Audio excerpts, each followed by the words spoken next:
All right, so my name is Nia McAllister, and I'm the Visitor Experience Manager at the Museum of the African Diaspora. And I'm so excited to be here tonight in this virtual poetry space with all of you. For context, this open mic series has been going on since April 2018, so it's now 2 years old, which is really exciting.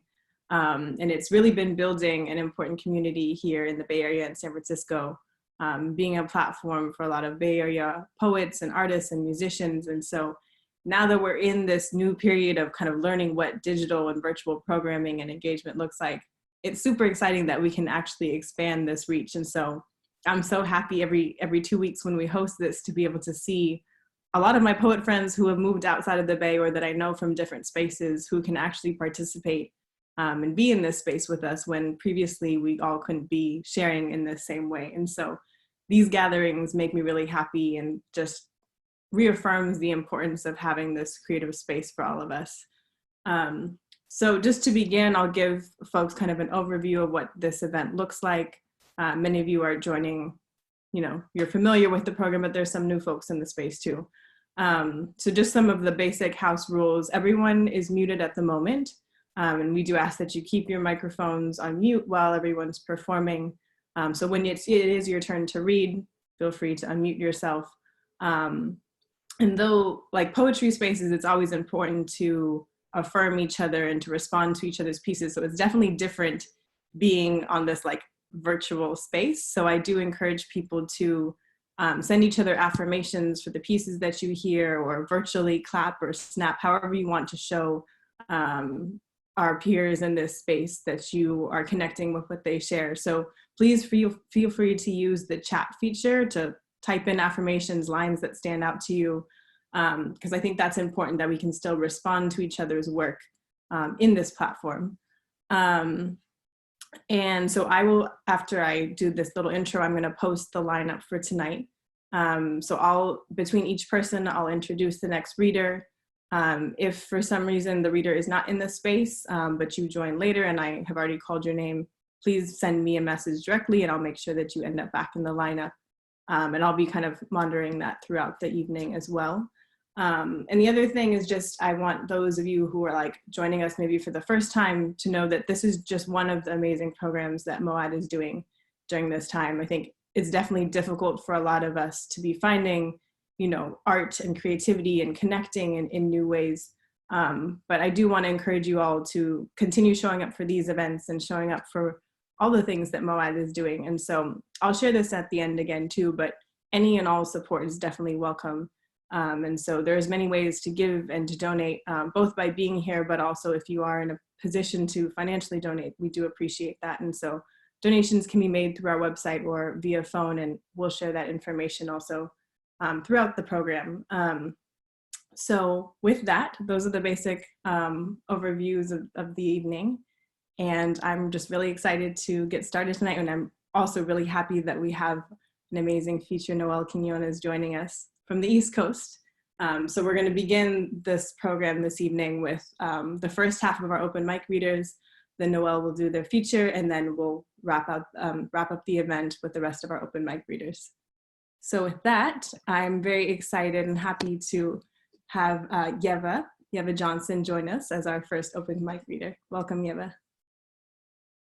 Thank you, Nia. I'm so excited to be here today because I had technical difficulties last time.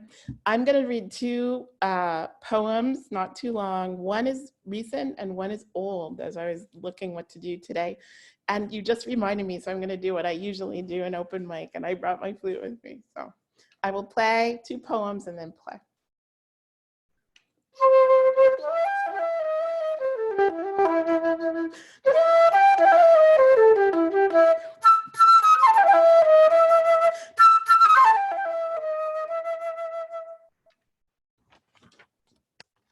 The first poem is called Hello. How does a Black woman say, how are you? By seeing you and acknowledging your presence with or without words. How does a Jewish lesbian say, how are you? Hine matov umanayim shevet achiot gam yachad. How does a middle-aged person with invisible disabilities say, "How are you?"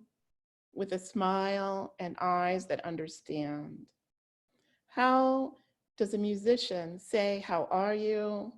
by playing a song original or well-loved? How does a Black Jewish lesbian doctor say, "How are you?" Are you eating okay? Are you sleeping okay? Do you have any pain? Who is the president? How does a voracious reader say, "How are you?" by reading a poem a day from the Academy of American Poets and anything else they can get their hands on? How does a parent say, "How are you?" pre-pandemic by breakfast made to order and home-cooked dinners. During pandemic, by admiring nearly grown children's culinary creations on texts. How does a poet say, "How are you?" by writing or reciting a poem? The second poem is called Peace Presence. Witness, peace, presence. What atrocity can be committed in the open without shame? Recognize the human family. We are not hidden from each other. Eyes can be opened to see with a collective conscience. Move in closer, act to stop the violence. Some may die, but our humanity gains. We are not sullied by barbarity. There were abolitionists, and abolitionists absolutely. The slave trade was one thing, its end a feat worth celebrating, January 1, 1808. But absolutely stopping slavery itself, degradations that have carried on from generation to generation, that is the absolute abolitionist goal. Absolute humanism, living peacefully, witness, absolute peace, perhaps not achieved, but ever striving.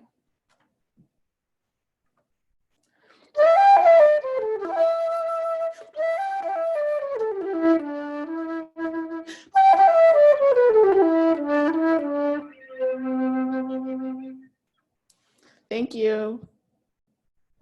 Thank you, Yeva. That was absolutely beautiful. It's always lovely when we get to hear the instrument as well as you. So thank you. Next up, I'd like to invite Christopher D. Sims. Welcome up to the mic. Peace. Thank you, Nia. Yeah, it was a lovely performance there. That flute sounded wonderful. I'm going to do two shorter pieces this time instead of doing some extended spoken word pieces. So this is entitled Sacred Woman, and it's for every woman on the planet. You arrived here into this hemisphere many millennia ago from miles beyond the moon's mist. Legend has it that one breath from your bosom could break the cycle of man and bring rebirth. Woman, you are of the earth and every element of the universe. For a reason, when any man wanted to harm, violate, or degrade you, only a fool would tamper with your treasures. The wind without end sings silence to pay homage to your pricelessness. Of bliss you are, woman of the wonderfulness of shining stars. Afar into the galaxy one could only find gifts that would equate your divine sunshine. Christopher D. Sims' poetry can never be powerful enough. Roses don't possess enough regality. Diamonds lack their luster needed, and gold doesn't have enough gleam to honor you, Miss Supreme, Miss Supreme, Miss Supreme, Miss Supreme. You are the shadow of the unspoken spirits that manifest life. You are the shadow of the unspoken spirits that manifest life. The secret of the sun, the whisper of the night. And that's that piece. And I'll end with a short story. Get that out the way real quick. I met her at a bookstore amidst the aroma of coffee, laughter, and conversation. Somehow our eyes met. We began to admire and respect one another's presence. In essence, I considered at first glance a chance for my soul's salvation. Clearest to me was the sunshine of her smile and the beauty of her dimpled cheeks, which caused me to stumble over my speech. from time to time. You see her laughter was liquid upon the jazz that played lightly in the cafe. I, Christopher Donchell Sims, couldn't have had a better day. She saw me sipping green tea serenely and wanted to meet me. Turns out that she beat me to the last copy of Sister Soldiers, the coldest winters ever, you see. That's how we met. Her hand touched mine, and in a brief moment in time, we seemed to marry one another. I found myself smothered under the glory of her greatness, singing silently in the blanketing bliss of love's unpredictable beauty.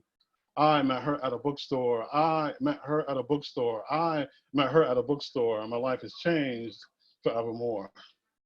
Thank you. And that's my time. Thank you. Thank you for sharing. All right, so next up, we have William Madden. Welcome up to the mic. Thank you. Good evening, everybody. This is a piece I wrote a few days ago on Ahmaud Arbery. So it's like every few months, our social psychology has to be reevaluated in an autopsy. In real time, we have another innocent victim facing an autopsy. So we have our scalpel, forceps, and scissors to cut through the injustice in our thinking. So we got to cut the top off like we need a social lobotomy and evaluate the calculus and why we have another senseless killing. Ahmaud Arbery was profiled from the outset when these men decided this dude is out of place in this place. In that part of town, it wouldn't have mattered if Ahmaud was walking like he blew his ACL out. He'd still have his scope on his back because he's Black, and the perception bred by ignorance is that there's something inherently wrong with that. In our society, we protect the right to form militias and arm our citizens, but there isn't enough lobbyists to counter hate crimes that are optimized by a weapon. This addictive power trip is really a cognitive obsession. The problem is more systemic than one young man who probably never considered in his mind the consequence of being profiled at the wrong place at the wrong time. Now, I'm sure Ahmaud didn't think that running in that community would result in a polarizing and divisive media issue. If we evaluate the real issue, the social psychology and what it means when some lives are prioritized, some are perceived as a threat, enter in conflict, a discrepancy in justice. If we peel back the thinking paradox with a scalpel, some men and women are not guaranteed the same rights in this country. Some men and women can be given a capital punishment, not for a crime they committed, but based off of judgment. Think about it. Ahmaud didn't bring a gun to a gunfight. It was the other guys. Ahmaud is that man who's operating under the premise that in this country, his life is as valuable as someone who's white. Ahmaud is functioning under the misconception that while running, he won't be confronted on the basis he's a threat because of what his race is. Ahmaud had or could have had the social psychology that due process is not a complex ideology. The burden of proof isn't his burden while he's being profiled and stalked by these dudes. Ahmaud is every bit as American as those two white men with civil rights and a right to live, but he was treated like a terrorist because he wouldn't act submissive. In this country, neighborhood watch is a con job. It's an excuse to operate above the law with immunity. Armed vigilantes act like they have a mandate to decide those who belong in their community. Shit, it's like we're mandating the Wild West. Let me say that again. It's like we're mandating the Wild West with a script that's worse than that flick that Will Smith was in, except there's no second takes with this. Washington is manipulated by gun lobbyists who think it's justified to advocate for a bullet rather than a human being's life. Gun lobbyists thump the Bible like the two coincide.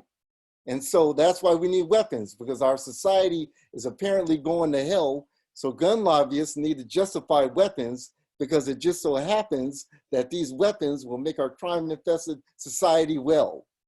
And explains why gun owners hold up the Second Amendment like it's a championship belt. In America, there is a legal process for homicide. If a coroner were performing a social autopsy They might determine cause of death is injustice. Now, I don't want to fragment my argument or the context that I'm putting this in, but I believe that forensics will break down the facts, not this partisan speculation. Ahmaud can't defend himself dead, and he can't defend what really happened. Now, if the tables were turned, what Black armed offenders would have been let go with their guns after that fight? And here's the catch: a dead victim that happens to be white. Now, if you look at the totality of the deal, Ahmaud got a raw deal. These men weren't arrested, just like Johannes Meserly. The cop blew away an unarmed Oscar Grant, blew him away. Even with video, Meserly maintained his innocence. I'm like, come on, dude, it's on tape. Speaks to the irony of Ahmaud's case. We had the incident on videotape in 3D, high definition, with Dolby surround sound and on Blu-ray. But these cats still walked out of the police precinct like they didn't do a damn thing. Ahmaud was a beautiful soul, just like Botham Jean, Tamir Rice, Trayvon. The narrative in this country gets repetitious because it's always the same song. Incredible human beings who actually were lights in a world of darkness. Now we need a light, a scalpel, and dissection to cut into the mind of our injustice, because we're stuck on the autopsy table at a cognitive cross-section. Thank you. Thank you for sharing, and thank you for saying their names. Next up, I'm going to invite, let's see, who do we have next? Gamal Chasten, welcome up to the mic. Hey, Nia, thank you. I'm just putting up some music here. Thanks. Good to see everybody. Oh, shucks, what did I just do? Can you still see me or hear me? Yeah, you're good. Yeah. All right, cool. Because I can't see anyone. I did something wrong, but as long okay. I wrote this last week. I was watching way too many programs where Black people and brown people were victims. And so this is kind of what came out of that. It's called I Hate White Privilege. I don't hate white people. I hate your privilege. Your ability to float through the world freely with relative ease, knowing you don't need to explain yourself, apologize for yourself, or check yourself, knowing you will not be questioned about yourself, about who you are and what you are, what kind of car you drive, or if you can afford to drive that car. I hate that you were born with a fair shot and I am not. I don't hate white people. I hate your privilege. I hate your just us system of injustice, juries of your peers convicting those who look like me to a number of unfair years behind bars. I hate your suburban cops patrolling Black and brown blocks. I hate the bullets with my name on it. How often do we hear about a white boy being gunned down and left to lie in the hot sun for hours after being shot? I hate that I can't wear a hoodie, but you can. I hate that I can't carry Skittles in the rain, but you can. I hate that if I pull out my wallet, I may get shot 41 times by undercover cops. I hate that I can't relax when I jog or sleep peacefully in my own bed, in my own home, hang out in Starbucks or go shopping without being watched. I hate that you are assumed innocent and I am assumed guilty. I hate that you get 1 year or less for a gram of cocaine and I get life for a fucking crack rock. I hate your acquittal versus my conviction. Remember Brock Turner? Name sounds Black, but it isn't. He was that white boy from Stanford, got off in 3 months for sexual assault, but we know what happened to Emmett Till for supposedly whistling at a white woman. I hate that you get protection and I get harassment. I don't hate white people, but I hate some of the shit that comes out of your mouth. Like I don't see color when I look at you. How dare you? After all the years of constructing this lie, this thing called race, so you can put me in what you consider to be my place, now all of a sudden I got no race, no color, no face. Open your eyes and see my richness, my beauty, my wide nose, thick lips, my kinky hair, my big black athleticism, my intellect, my culture, my beautiful black culture. See the beauty of our differences in my black and brown skin, without connecting me to inferiority. I hate when you say shit like, I don't see racism. That's because you are not the recipient. I hate when you ask to touch my hair. No, you can't touch my hair. Did I ask to touch your hair? Get your hands out my hair, it's fucking hair.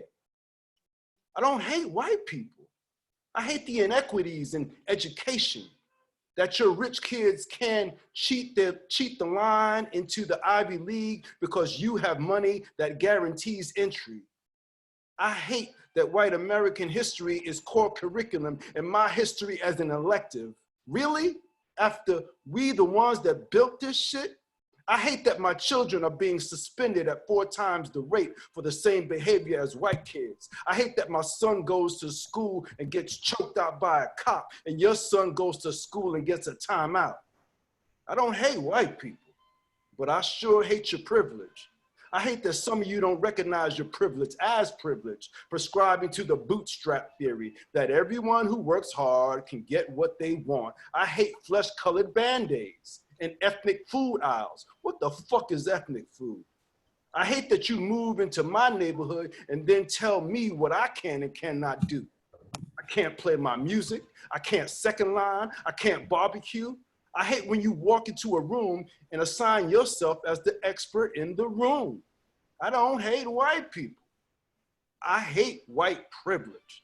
I hate that white skin opens doors that black skin closes, that you don't have to move through the day thinking about being white. What a privilege that must be. I hate that you didn't have to work for the privilege, pay for the privilege. It was simply given to you at birth, waiting for you like a limousine at an airport. When you fear that you are somehow losing your privilege, you panic, lash out, and attack. By electing narcissistic nincompoops. The here and the now are all your fault. So much for your white privilege. Thank you. Thank you. I think we need to hear all of that. I appreciate it. Next up, I would like to invite Kufikiri Imara. Welcome back up to the mic. Thank you. I greatly appreciate it, and honored to be with all the wonderful artists that preceded me here. This piece I'm actually going to just dedicate for the new moon coming up. Shifts in energy and shifts in dynamics. I asked her to dance with me. Though not in a dress and heels amongst the crowds of the night, I asked her to dance with me, though not between the covers of my unmade bed. I asked her to dance with me, though not traveling through the clouds of the day sky. I asked her to dance with me, in the flames of love that we may become the ashes that birthed the phoenix. I asked her to sing with me, though not for fortune and fame. I asked her to sing with me, though not to mask the sorrow that fills the streets. I asked her to sing with me, though not to compete with the birds whose songs greet the morning hour. I asked her to sing with me, with the company of our naked souls, that we may have all of heaven as our choir. I asked her to laugh with me, though not to hide away our fears. I asked her to laugh with me, though not to fill the silence that the unspoken questions linger in. I asked her to laugh with me, though not to make small the efforts of those who would dare to fail. I asked her to laugh with me, from the soft belly of mercy and forgiveness, so that the spaciousness of our hearts becomes the garments we live in. I asked her to love with me, though not just for one day out of the year. I asked her to love with me, though not to fill the invisible hole I hide inside. I asked her to love with me, though not to seek the approval of watching eyes.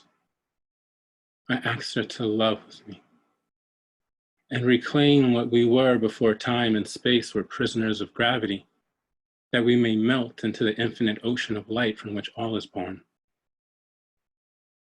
All this unfolding from her gaze that is the starry night sky, and her hands that shape the mountains, from her footsteps that mark the path home, and her hair that sings when played by the wind. If only I had the courage to ask her. Thank you. That was beautiful. Thank you so much for sharing. Next up, I'm excited to introduce James Cagney.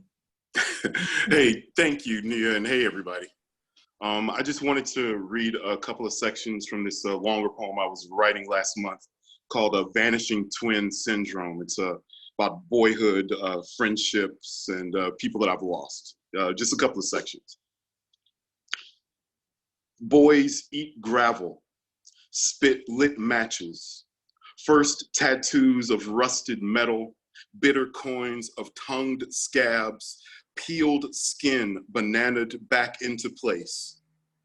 Born clean from my mother, daily I dress myself in mud and axle grease, fish skin and coyote blood. Birds see me as the herald of death, kicking the confinements of silence. I dent every frame, I crack every shell, test every system, even this cluster of nerves, the last on earth. If nothing gets tested, how will we know anything works? I perfectly dismantle anything unbroken, break land speed records on my Schwinn. Bionic with skill, I can fly, this body awarded with stitches. Every weekend, I am thrown together again in my father's Golgotha. Says he brought me here and wants his money's worth. And his word is bond, not sorry. He thumped sorry words out of my mouth, words I suck too hard like candy. He says, love makes men weak. Save that word for when you start your first fire nobody can put out. What manner of boy is this? Breadbasket baby left amongst the milk bottles on our porch, tagged with a name scribbled quick in pencil. A boy can be broken and non-returnable if found depressed, cracked. We won't get our deposit back. Look at this here, latchkey ingrate, his crib mattress of unaddressed fan mail to imagined siblings. He's a balloon hammer, throw a ball, he'll duck. Bad dog, bad boy, worthless reservist. Voodoo priest trading cards slapping his bike spokes. Greed is supposed to look good on boys his age, tongue-tied whenever truth's at stake. Bench-warming bitch, he's a tool with nowhere to hang in my shed. Last part. Remaining loyal to bad habits, I hold this lotus at your throat like a knife, robbing your pockets of sandalwood and suede, snatch your flashy cinnamon aura to backtrack the formula that made you. This a prayer in reverse, where I genuflect and fill myself with your aromatic grapefruit lather, your magnolia white pepper musk. In butterfly language, there's no word for grief, so their floating devotionals trigger me to feed them from my eyes. Memory happens like this, a pond of contemplative pigeons on the sidewalk, shattering the air around you at once, wings whipping in their panicked festival? What dusty pictures suddenly arise? You never had control. You always had choice. All right, thank you guys very much. Thank you, James. You have such a way of bringing all the images right to us. I appreciate that. Next up, I'm excited to have Traci Bartlow. Welcome back to the mic. Good evening, everyone. Thank you for having me. I'm a storyteller, and I'm going to share with you a passage from my forthcoming book. And this book is a part of a larger exhibition called Oakland Picture Lady, Tales of a 90s Girl. And it's a collection of photographs, collages, short stories, poetry that I created in the 90s. And so this photography exhibition will premiere in July. And it is an amazing time capsule of life in the Bay in the 90s. And I'm so excited about it. The book is forthcoming sometime next year. And this particular passage opens in 1992, and it's at my family's business, which is a laundromat. And after dancing and modeling and acting and living in New York City, I abruptly come home to support my family. And my family, as well as my community, was being devastated by crack.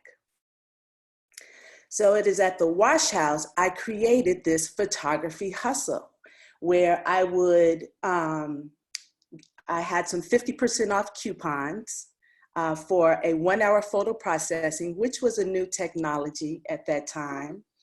And I would photograph my neighbors and take the photos to the 1-hour processing, come back in the neighborhood and sell the pictures.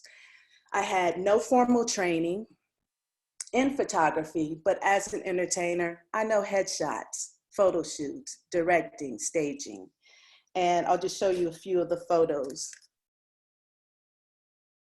The portraits that I did of my neighbors. Look at that phone.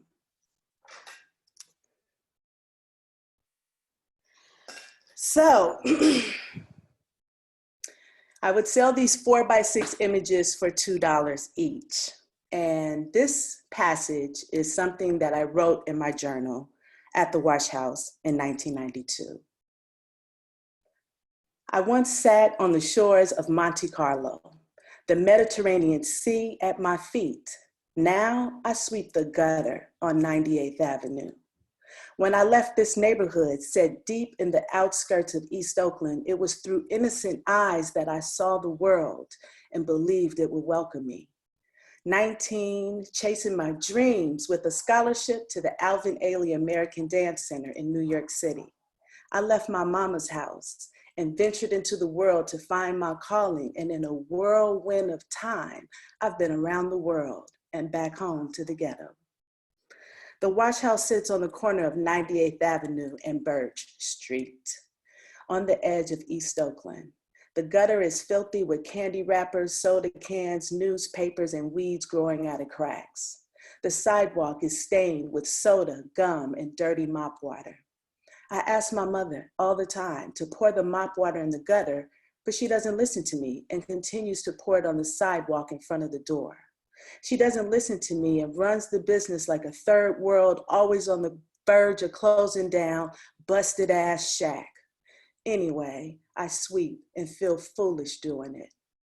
Cars constantly fly down the Ave with their colors flashing and music trailing behind. Or they'll stop at the light and watch me. Every time I feel someone's gaze, I switch directions so they don't see my face. My chore is erratic and takes longer. I feel crazy sweeping up this trash, but it's our business, and my grandpa's store never looked this raggedy.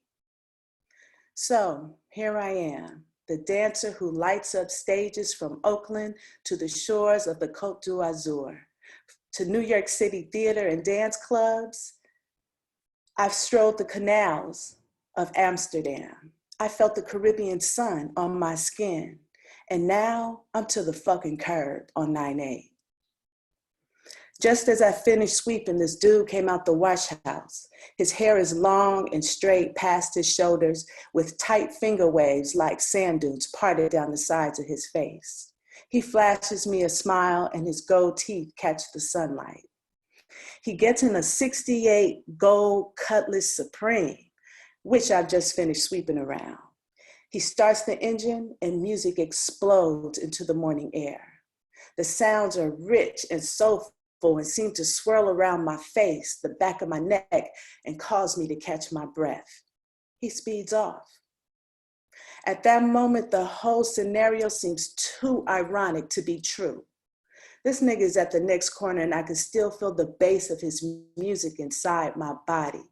And that's when I recognized the song, The Ghetto by Donny Hathaway. I smile, go inside the wash house, thinking about the gutter, gold teeth, all that sound in the trunk of that car, New York, and the rest of the world I wanted to see. Still smiling, I shake my head, laughing, and very soon I'm crying. I feel desperate. I know I'm desperate. What am I going to do here to survive? How can I get out of this daily misery? Thank you. Thank you for sharing. I'm excited for your book. We'll be looking forward to that. So next up, I'm gonna introduce John Chims Acevedo. Welcome to the mic. Hello, hello, hello. One second, I'm trying to figure something out here. Okay.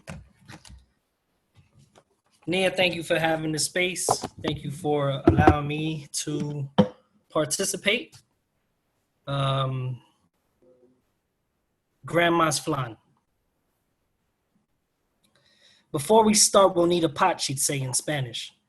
She turns on the stove, adds a cup of water, and asks me to bring her down the sugar. I stand by her as a personal assistant while Grandma and I play chef. She tells me to put the sugar in the pot. Minutes later, the house starts to smell as if it was lived in, rich and sweet. I peek into the pot, and it smells of homemade caramel. I open up a can of condensed milk. Grandma screams, "Saca la mano de ahí o si no te me cortas." Sharp edges of an open can is what she was afraid I'd cut myself with. I pull out a spoon and start enjoying the taste of condensed milk, so sweet. As she explains to me not to take certain things for granted. Things are always better when you take your time, she'd say. Anything you want for or anything you wait for is better than anything you rush. She asks me what I think about my future. I said, I never really thought about it. She pours vanilla into the milk, tells me that I can become anything I want if I just dedicated as much time to doing the things I wanted to do than to running around acting a fool. I start to question whether this is a cooking lesson or if this is one of those hidden lessons, words of inspiration by wisdom passed down from generation to generation.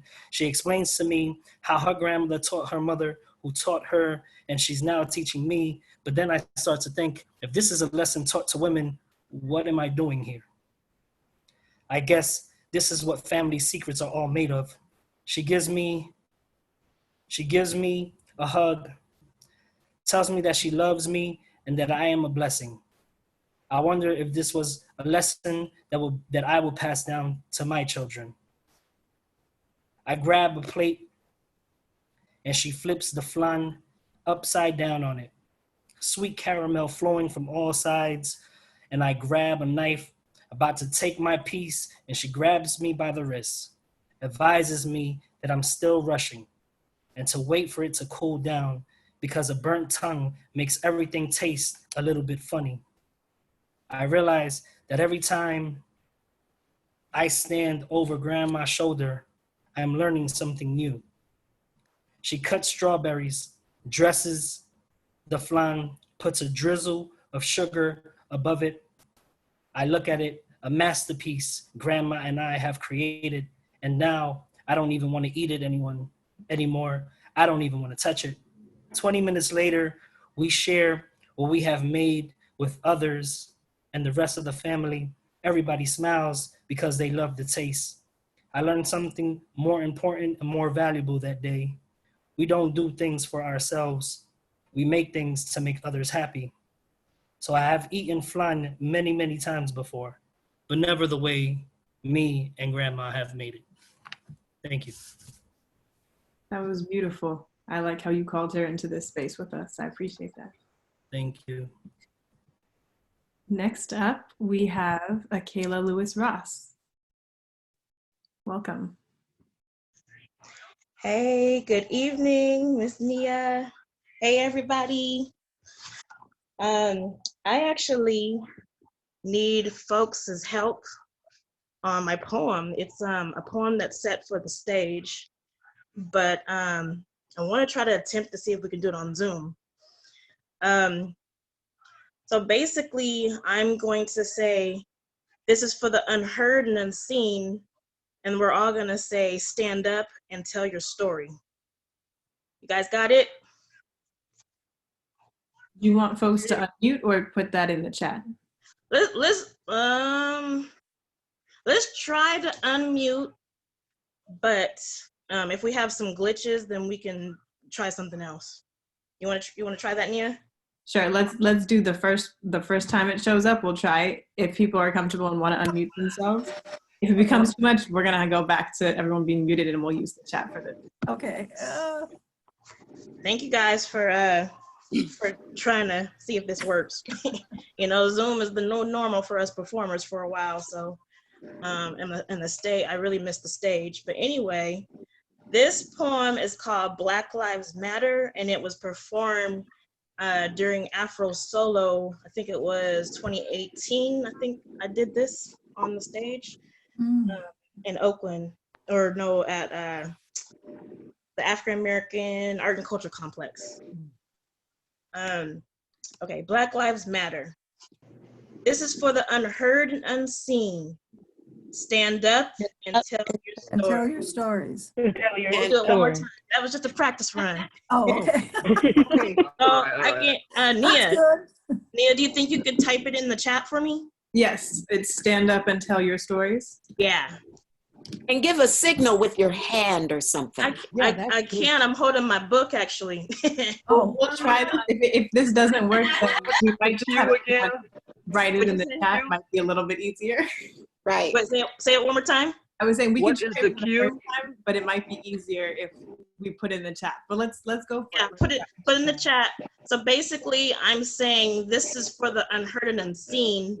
Unseen, I guess, will be the cue. And we're gonna say, stand up and tell your story. Got it. So that's a refrain, unseen, and we'll just know. Okay. Yes. I don't know if I can have two. The name of the poem is called Black Lives Matter, and it was published in my book, Stop Hurting and Dance, published by Pacino Press. And here we go. This is for the unheard and unseen. Stand up And tell your stories. This poem is for the Black boy who fidgets in his chair, trying to be noticed. He too knows the answer.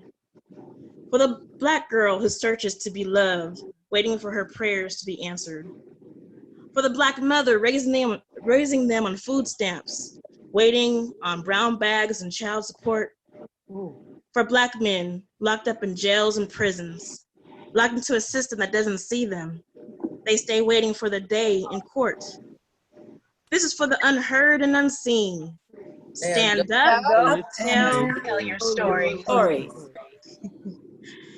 Have you ever held a newborn for the first time and seen it smile, gasping for air with ease? Did you make plans for its future, prepare for racism, for whiteness? What mother wishes for a son to be pulled over by a cop when the said cop, who after taking oaths to protect and serve, instead pulls the trigger with intent to kill? Man. I haven't met you.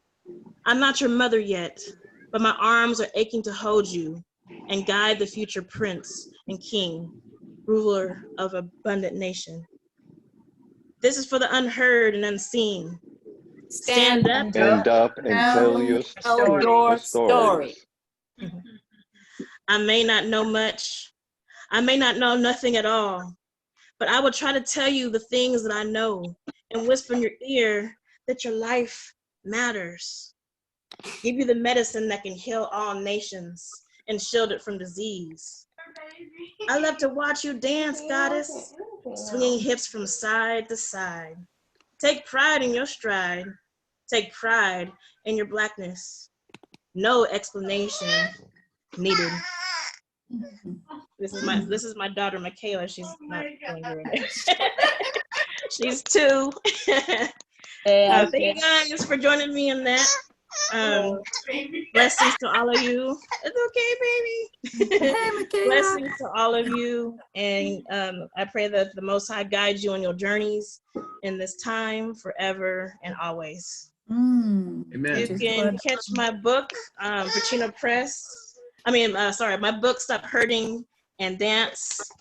And it's published by Pacino Press. And I'll put that information in the chat. Blessings. Great. Thank you so much for sharing, and thank you everyone for joining in. That was a fun experiment. Fun. So I'm going to put everyone back on mute so that we can welcome our next reader, who is Toni Jones. So Toni, welcome to the mic.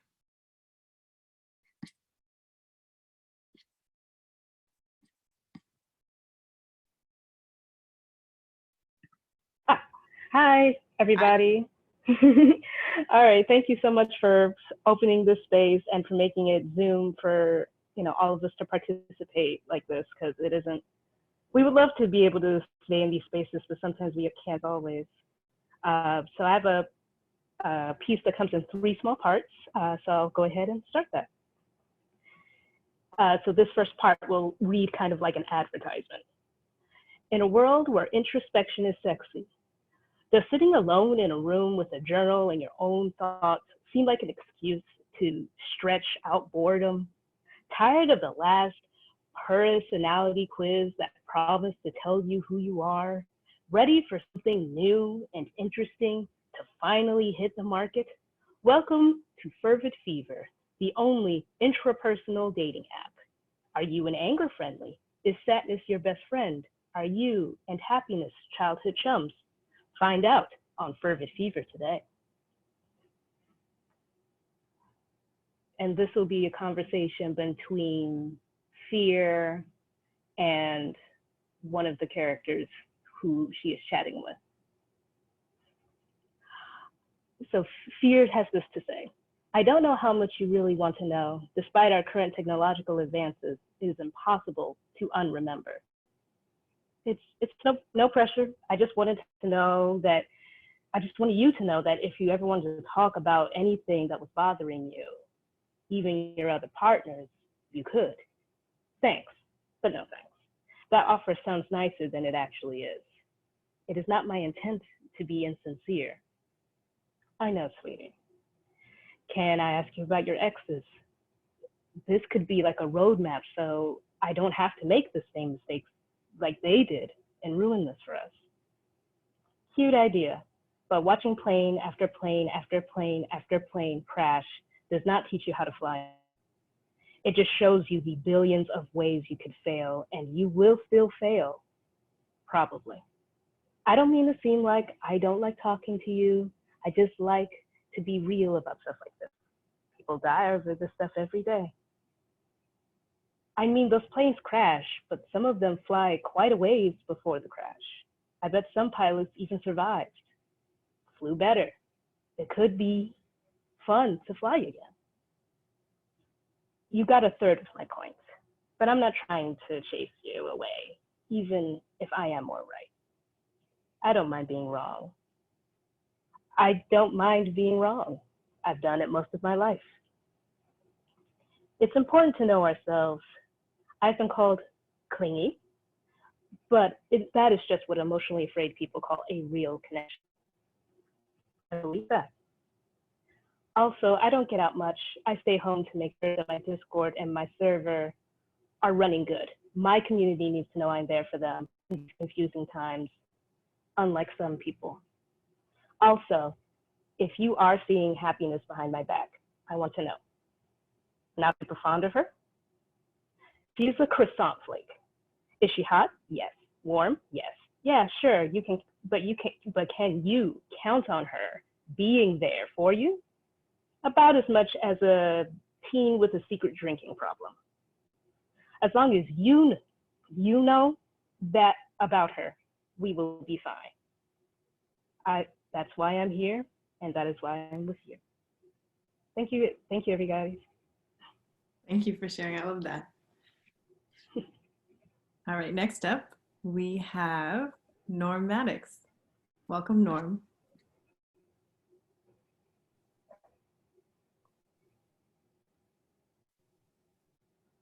No, now I'm on mic. Okay, good. So before retiring, I was a math teacher.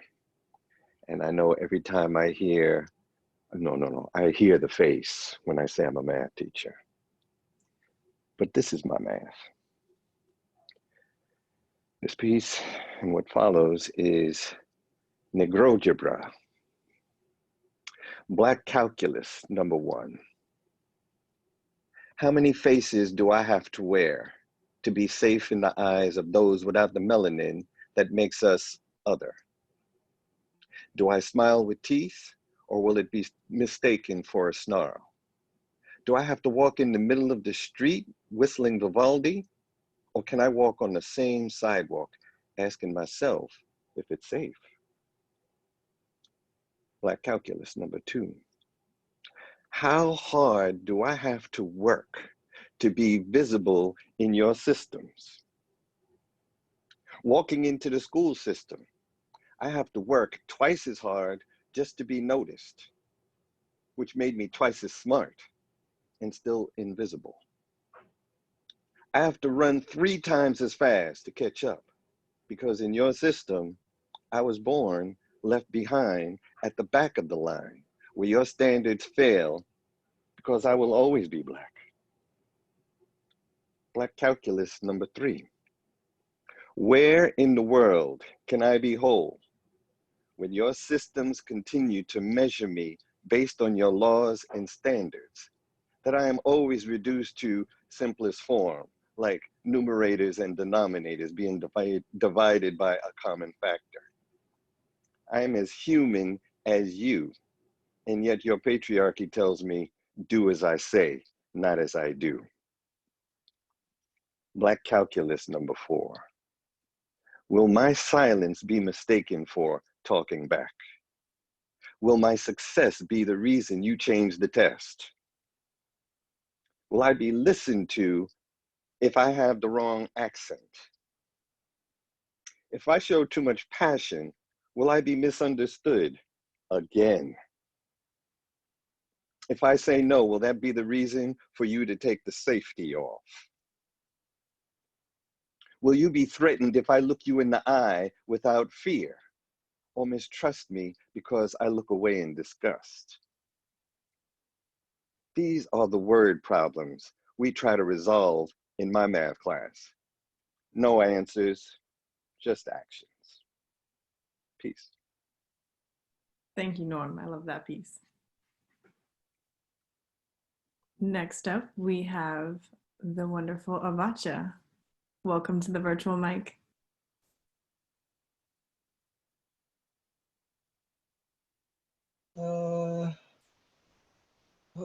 I did something. You're I'm unmuted. Okay. Yeah. Thank you. Everybody's been so wonderful. I don't know what to say, but thank you for having me. You know, trying to choose what you're going to do is always interesting, but I heard a dumb thing, so I have to do this one.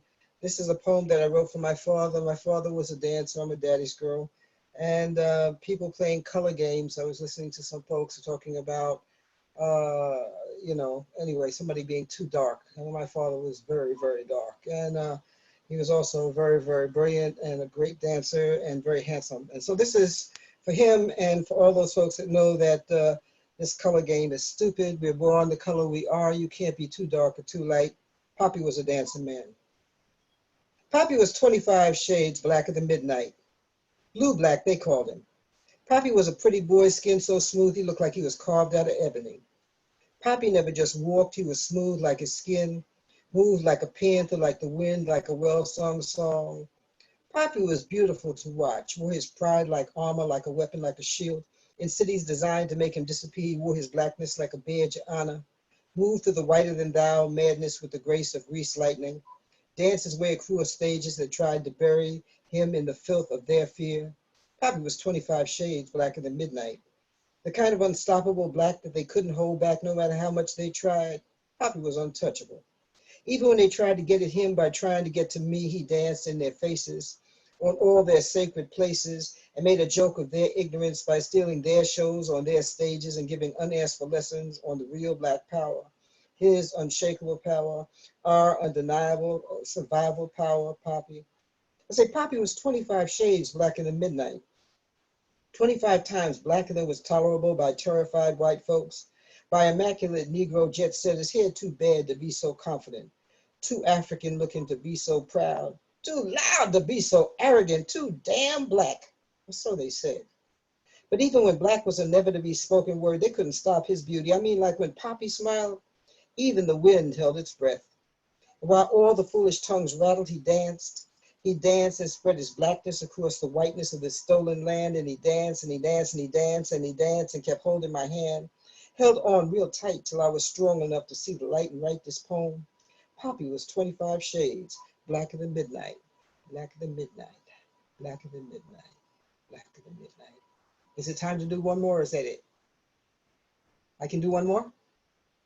Thank you so much. Well, this one is in Spanglish, but you'll get the message. Every year up until this year, because of the pandemic, there's a wonderful drum festival, women's drum festival that happens every year called Born to Drum. I wrote this for one of them. I'm one of the facilitators of that festival, and hopefully we'll be back next year. It's called Daughters of the Drum. We were born to drum, somos hijas rítmicas. We were conceived in rhythm, whether we knew it or not, or wanted it or not. It has been, it was always been, it was and is and will be about upholding la clave en el alma, the beauty and sanctity of the rhythm that created us, the rhythm that is us. Somos el latido de la naturaleza, the rhythm of our mother's labor pains announced our coming. And it's always the rhythm of our breathing that lets the world know we're alive. Míralo. Bellas fuerza mítica, pero picosas, feel it. We walk and sing and pray and dance and cry in it. Every single word that flows out of our mouths is a rhythmic declaration of our presence. Somos la esencia de la bomba, and even our sacred mother nature dances rhythmically through the seasons every single year. Keeping the rhythm of our lives in balance, our universe is an unescapable symphony, ritmos sagrados, held together by vibration, by the sound of the sum of us, the always right on time, magical, rhythmical timelessness of us. Somos la fiebre apasionada de la rumba, the heart of bebop and kubop. It was born in us, is creator's gift to us. Somos el corazón del tambor, born in the womb of creativity, an undeniable rhythm personified. Wake up, world. Mirano. Listen, listen, listen. We are your children, and we were born to drum. Thanks for your ears. Oh, I've got a series. Our poetry series is Saturday. La Palabra Musical. It's a multilingual series. The music of the word, look on my website, avotcja.org, and I will put it in the chat. So hopefully you'll come out on Saturday and be part of it. Got 4 amazing features, so thanks for listening. Thank you for sharing, Avotcja, and I hope that people come out and support your series as well. It's always where do I donate to MOAD though? You can donate through our website or by phone, and we'll put that information in the chat for everyone too. Thank you. Thank you. So at this time, I'm going to share a piece and then introduce our feature for tonight. So this piece that I'm going to share is a tribute to our beloved ancestor, Toni Morrison. It's entitled, "In the Day Diamonds Are in the Water." The only time the ocean cut me, I bled stories. They said, what a beautiful yet terrifying thing it is to be free. They said, we have traveled years to bring you our names. We knew you'd forget them, or worse, never recognize them in the first place.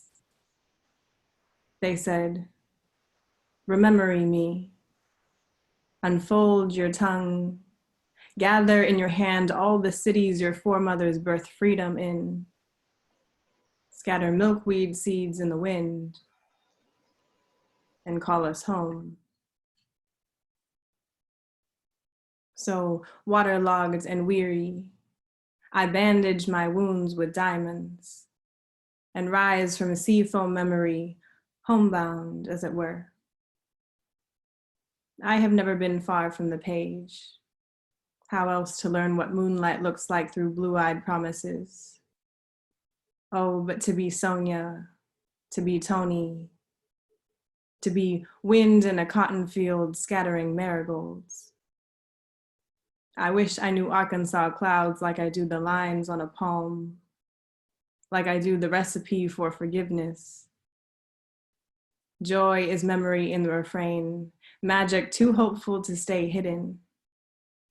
See, the trick to befriending stories is listening, after all. Yet sometimes belonging cannot be traced by tide lines or railroads carved out of the night sky, but rather dog-eared pages and overdue book finds. Having a library to owe things to makes one at home, right? So we write, we dance, we rename our story legacy before they claim we were never here in the first place. Find us on the page. As she said, this is the first battlefield we play on. Here our words dance, and so we too leap into blissful surrender. And one day we will fly. And one day we will fly. Thank you. So with that, I'm extremely excited and honored to be introducing our featured poet for tonight, Noel Quiñones. And before I go into his bio, I just wanted to say how grateful I am that we are in this virtual space, which is different and requires a lot of adapting and creativity. But what has been truly lucky is that we've been able to have features from all over the country so far, which previously we didn't have the capacity for. And so I'm super, super honored to be having a feature call in from the East Coast, an incredible poet. So Noel Quiñones is a Puerto Rican writer, performer, and community organizer from the Bronx. As a writer, he's received fellowships from Poets House, the Poetry Foundation, CantoMundo, Candor Arts, SAFTA, Sundress Academy for the Arts. His work has been published in Poetry, the Latin American Review, Rattle, Kweli Journal, and elsewhere. He is the founder and former director of Project X, a Bronx-based arts organization, and a current M.F.A. candidate in poetry at the University of Mississippi. You can find more about him at noelquiñones.com or online at Noel P. Quiñones. Welcome, Noel. Yeah. Woo. What's up, y'all? Nia, thank you so much. Just to echo what you were saying, so grateful. You know, it's hard to find positives and good things during this time, but so grateful for the innovation that's been happening in the arts community. I mean, the ways that we're using virtual space to still bring community together has been beautiful. And so I'm so happy this worked out because, you know, I was trying to get to San Francisco for this to happen. And like a year in the making, a year and a half in the making. So yeah, yeah. So I was so happy to get that email and to be here. And I just want to like speak on as a testament to this space, we got 56 people here. I mean, that's like more. I mean, I've been to many an open mic, also have like organized a lot of open mics back in the Bronx. And this is really, really strong. So just shout out to y'all, to the community, to how many people are here, to the diversity, like actual diversity of who's here. And just the amazing work. I mean, we opened with a flute, so like that does not happen many places. So this is super beautiful. And shout out to actually have a few people who I know my family too who's here, so I really appreciate that. All right, so let's jump right into it. So I'm gonna start with this poem. So my mom is a twin. And her and my aunt, they have, it's like, I can't describe it. It's like an animal call. They have it's like echolocation. So they have this yell that they can do, and they use it to like find each other or like find their kids if they're ever lost. It's super loud, it's very distinct. And for a long time, I've been trying to figure out how to write a poem about it because it's not a nice sounding thing, but it is very unique to them. And so I finally figured out how to do that. And so this poem is about that noise that my mom and my aunt can make together. All right, and it starts with a quote from my uncle. So, Tío Edwin, ever since your mom and aunt were kids, they could do that shit, like a fucking animal call. Screech. Your voice sounds like a choir of tortured golden lion tamarins. In fact, a troop of them falling just shy of their branches. Like Grand Central Station's whispering wall if all 750,000 commuters bombarded the same exact spot. Like a single plantain leaf dried and folded 18 times in your inner ear. A washing machine full of 1980s subway tokens. La India hitting a falsetto after the years of cocaine. All the ovens on Rochambeau Avenue bursting open with pots and pans clamoring for emancipation. Like all of Theo Jr.'s Boost Mobile Nextels chirping at once. Like gringos who don't know how to pull out a rhythm from washing dominoes. Like metal barricades frantic beneath a bum rush of teenagers so tempted to touch Menudo's outstretched palms. Like losing a child in a parking lot. Like learning Spanish as an adult. Like an orange leaf-nosed bat who's hard of hearing. Like Grandma Ilia yelling, "Nena, cuidado," as your foot danced Nice and Wild's Diamond Girl on the car's gas pedal. Like winning spit with one hand tied behind your back. Like the D train drumming pigeons into metal during rush hour. A dozen abuelas marching in caldero chancletas. A VHS player on fire and unspooling. Like crunching ice cubes to mask underage drinking. Like Debbie's feet, bow-legged and erratic, jerking to a Backstreet Boys concert. All the monsters in Where the Wild Things Are, calling from the lip of their island. A paranda missing its clave player. The sound Chino's jawbone made when Titi Millie sucker punched him to a chorus of Primo screaming, "Hey yo!" The bag of live crickets I accidentally let loose in the apartment trying to feed my pet lizard. Like the sharp shush you gave me as we stalked Menudo back to their hotel. Like all your children sprouting with good news. Like a womb full of twins.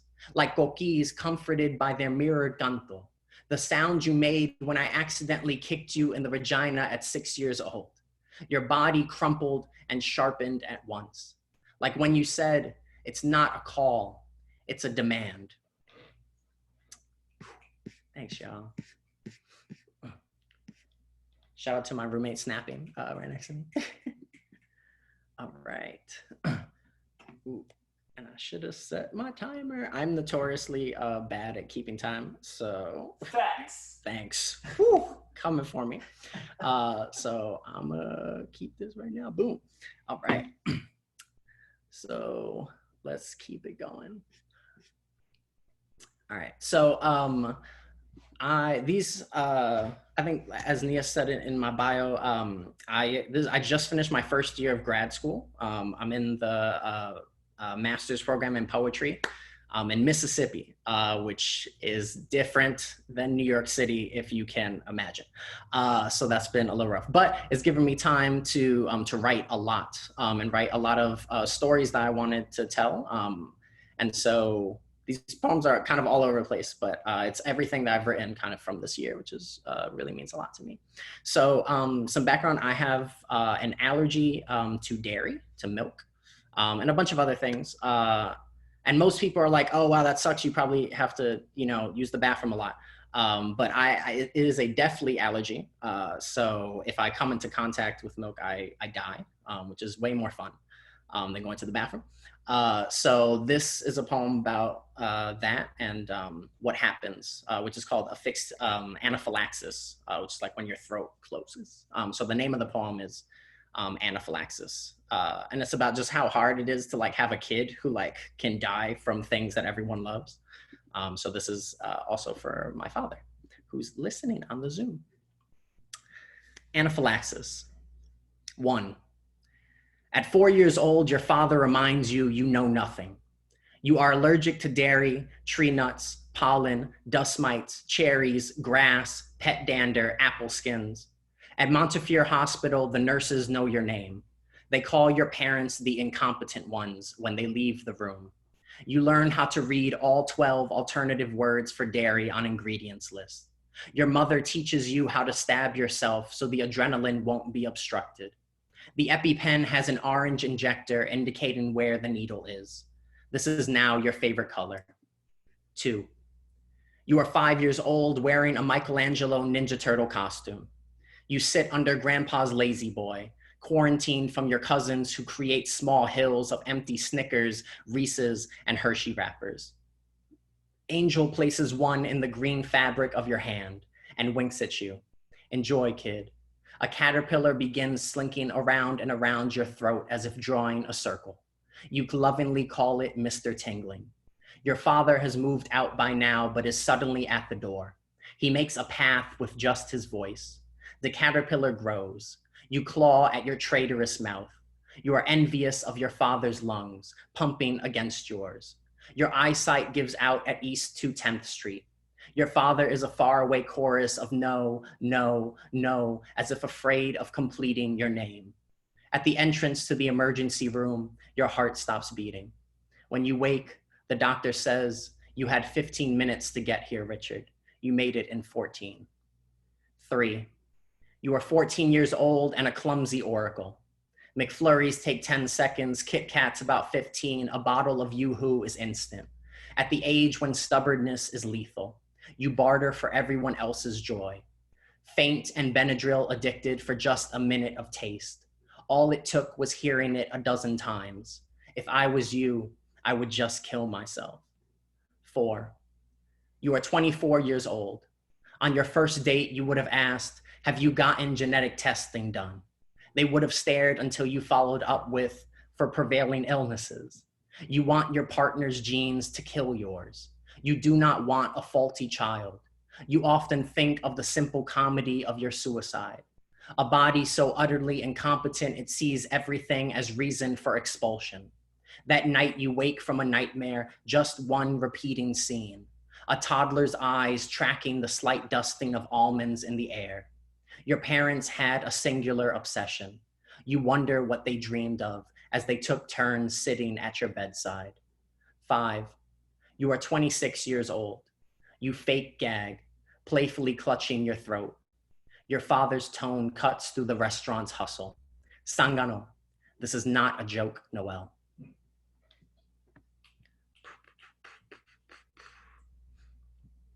All right. So usually, if you're familiar, April is National Poetry Month, and most people do a 30-30, which means you write one poem every day. I was not able to do it in April, but shout out to CantoMundo, which is a Latinx literary organization that I am a fellow with. They're doing one in May, which is super awesome. So I've been writing a poem every day for the month of May, which has been very hard, but I'm gonna read one that I just recently wrote, kind of following the track of my dad. My dad is an amazing, amazing dancer. And so for a long time, I've been trying to figure out how to write about that in some way. And so my father had a nickname, but I'm just gonna let the poem speak for itself and shout out one of his best friends because this starts with a quote from them. So the quote from Peter, they called your father Runway for the way he split rooms when he arrived. Runway. The year was 1999. Miami was an ocean thick with other men's sweat. Boppy was Moses, a divine organizing principle. Una loca with scales for hands and legs that curled as staffs, demanding a schism of thighs. The drag queen on her stage stopped the show to scream escandalosa, like a warning, like a blindfold ripped off the audience. Use your eyes. This is a man. Shyness is a plague and Boppy's dance cured it, bilingual and thirsting.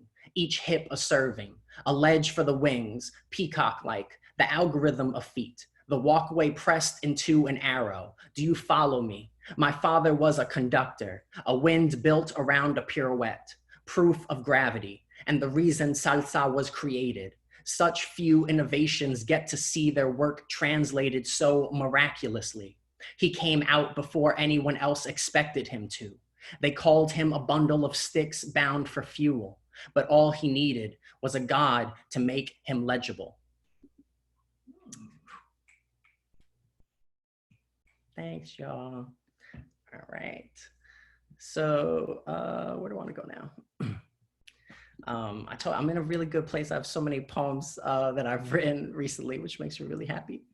Yeah, let's go with this one. All right, so I paint my nails. I love painting my nails. It's the best thing ever. So this is a poem about the first time I got my nails painted. And this is the name of the actual nail polish, which I think if you haven't, I mean, I would encourage you. Nail polish names are all poetic, like already. So you could like use a nail polish name in your poems, and it is the shit. So the first nail polish I ever had was, it's called Baby It's Bold Outside. So that's the name of this poem. And shout out to Angie, the Dominican woman who painted my nails for the first time. Baby, it's bold outside. Angie works toward the whispered news of my thumb. The nail salon, a routine congregation where I am anything but recognized. Misunderstood in azul y cuerpo. Lapis, such a rare color in nature. I am many men left at the rim of thirst and quiet. Disgusted by ultimatum, I grind ultramarine. Clothe my virgin carotene in an attempt. Call it oxymoron, where to shed is to gain worship. Polish escaping into the hidden triggers of my teeth. I dare celebrate the painting and the peel. Each nail, a Cassius blue stumbling towards its first spring. Now I say things like I want instead of I sometimes. My color in the doorway's cuticles. My lover's shoulder blades. Delphiniums, stems where I once laid my palms, and what am I left with? Continents unveiling themselves. I let Pangea come again. In the slow misplacement of myself, I am whole. None spoke of touching blue to blue. That when searching the sea for permanence, I find 10 thieves pocketing air for tomorrow, for never too late. I have always wanted to be this bold, laid bare within the hands of a Dominican woman who asks, ¿Estás seguro de que quieres este color? And I whisper, yes. All right.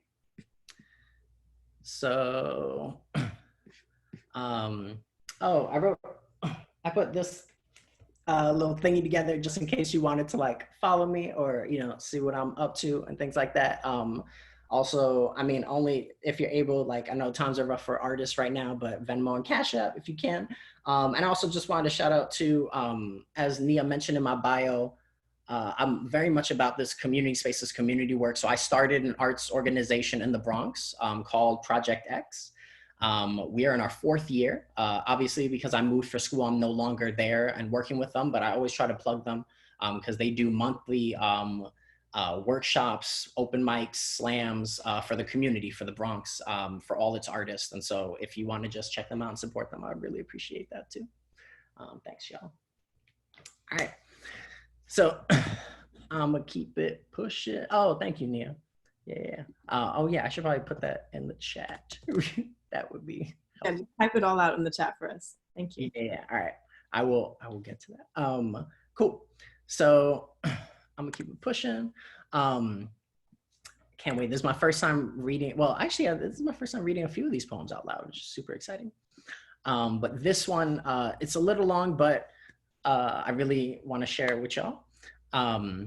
I love the movie theaters. And so for a long time, I've been trying to figure out how to write about that, how to get to the core of like why I love movies, why I love movie theaters, why they mean so much to me. And I think there's definitely a starting point, which is my parents met working in a movie theater. And so we would just live in movie theaters. And so this is kind of my ode to movies and trying to understand that and figure that out. All right. Blockbuster fever, part 1. My parents met working in a movie theater. This is the only true thing you need to know. This artificial night where stars are rubbered down, controllable, and inserted into the ground. Your feet are heaven. The cobalt sky is a despicable screen, a curtain of light with no introduction. My parents invested their families into the theater. It was the 80s, and you were either starstruck or hustling. Once they got Theo Eddie a job and he set up a poker game in the break room. He had hands that danced with the devil. When they escorted him out, he yelled, "I'll be back," in perfect accent. Everything was bartered in movie quotes. Shame was the dropping of an actress's name before the shift ended. Cousin Junito once won 5 straight bets on the 1983 Oscar winners. He used to steal young golden hearts and cut tickets for only his homies. Titi Millie barricaded some rude-ass sucios inside Return of the Jedi for fucking under lightsabers. And once, or perhaps many, many times, my parents would fill an empty theater with a fumbling of light. Kissing as Chino heckled them from the projectionist booth, screaming, "I'll have what she's having." Right as Kevin Bacon danced lonely, all 4 eyes watching his hips, his jaw, the reverend booming, "If our Lord wasn't testing us," a sudden flashlight, popcorn meteoric, the whole earth turned upside down by the breaking of rules. 2. My parents are dragging me out of cross-county multiplex after the first 3 minutes of Big Daddy. Kristen Swanson's bright red bra seared into my memory. As mommy says, "This isn't PG, cover his eyes." Boppy, much less a disciple than a discipline, in his North Bronx haven. Everyone knew my father by name. An elderly remnant of the real theaters, she, Mary, knelt every time to say, "Your dad was the best boss I ever had." We all spoke in forevers after Y2K. Theo Chris must have been magic then. For Celeste's 10th birthday, he made a large pizza pie and 2 liters of Pepsi completely disappear. During the trailers, he pulled styrofoam cups from behind my ear, yanked knotted napkins like silly string from my empty pockets, pulled paper plates from underneath his fitted. All my cousins' friends and I more in awe of him than Spy Kids 2. Our knees, little inlets of soda and pizza grease, working a conveyor belt of illegal joy.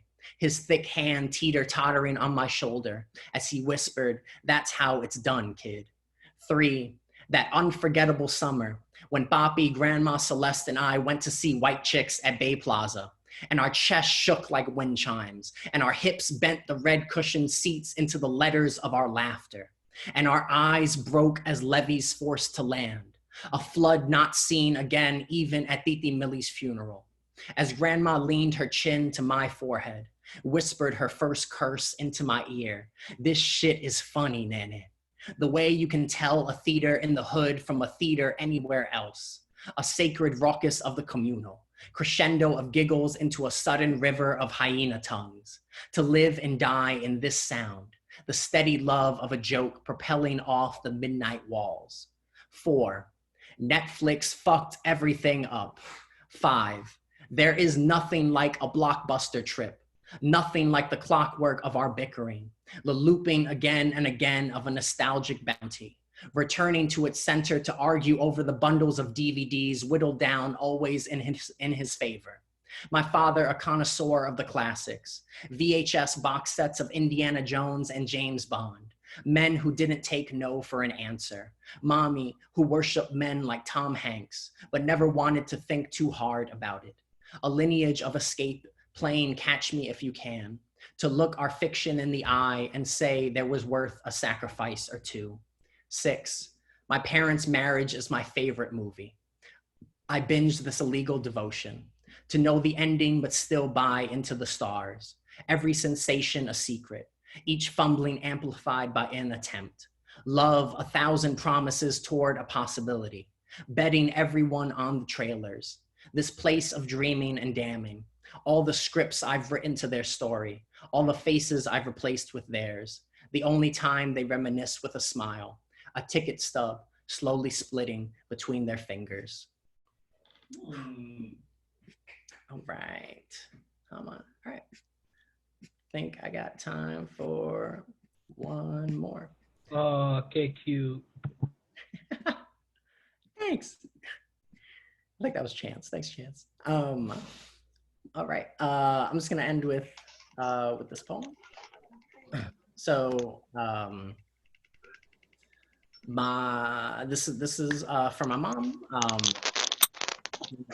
Somebody opening something that's I hope is good. All right. So this poem is called "The Science Fair." I still am a super nerd, and my mom helped me compete in my school science fair. And in second grade, I won in all the Bronx second graders in the borough, which was really special. It meant a lot to me. So this poem is about that. Yeah. The Science Fair. I am 8 years old. Mount St. Michael Academy's gymnasium shimmies with Bronx kids brushing the universe's shoulders off and collecting her secrets. We are all falling in love with asking questions. Mommy takes my name tag and scribbles in the Enya they always forget. Kneeling and balanced on one hand, she traces my ironed clip-on tie, carefully smoothing out the seatbelt creases. My little astronomer, she whispers. At table 227, we park our shopping cart and set up my trifold cardboard display. Jet black ink pads, laminated handouts. She takes a picture of me with a disposable camera that captures so much light. That night, she lets me sleep with my blue ribboned first place medal and my telescope. Suddenly, our apartment ceiling opens into a darkness I'd only seen peeking from behind her stare. She places 2 honey gold subway tokens on each of my eyelids, pentagons squeezing rainbows from my night. Shuttling my ear to the lip of the telescope, she tells me to listen for the spacious wonder, the joy produced by the detection of a titanic celestial. I never open my eyes again.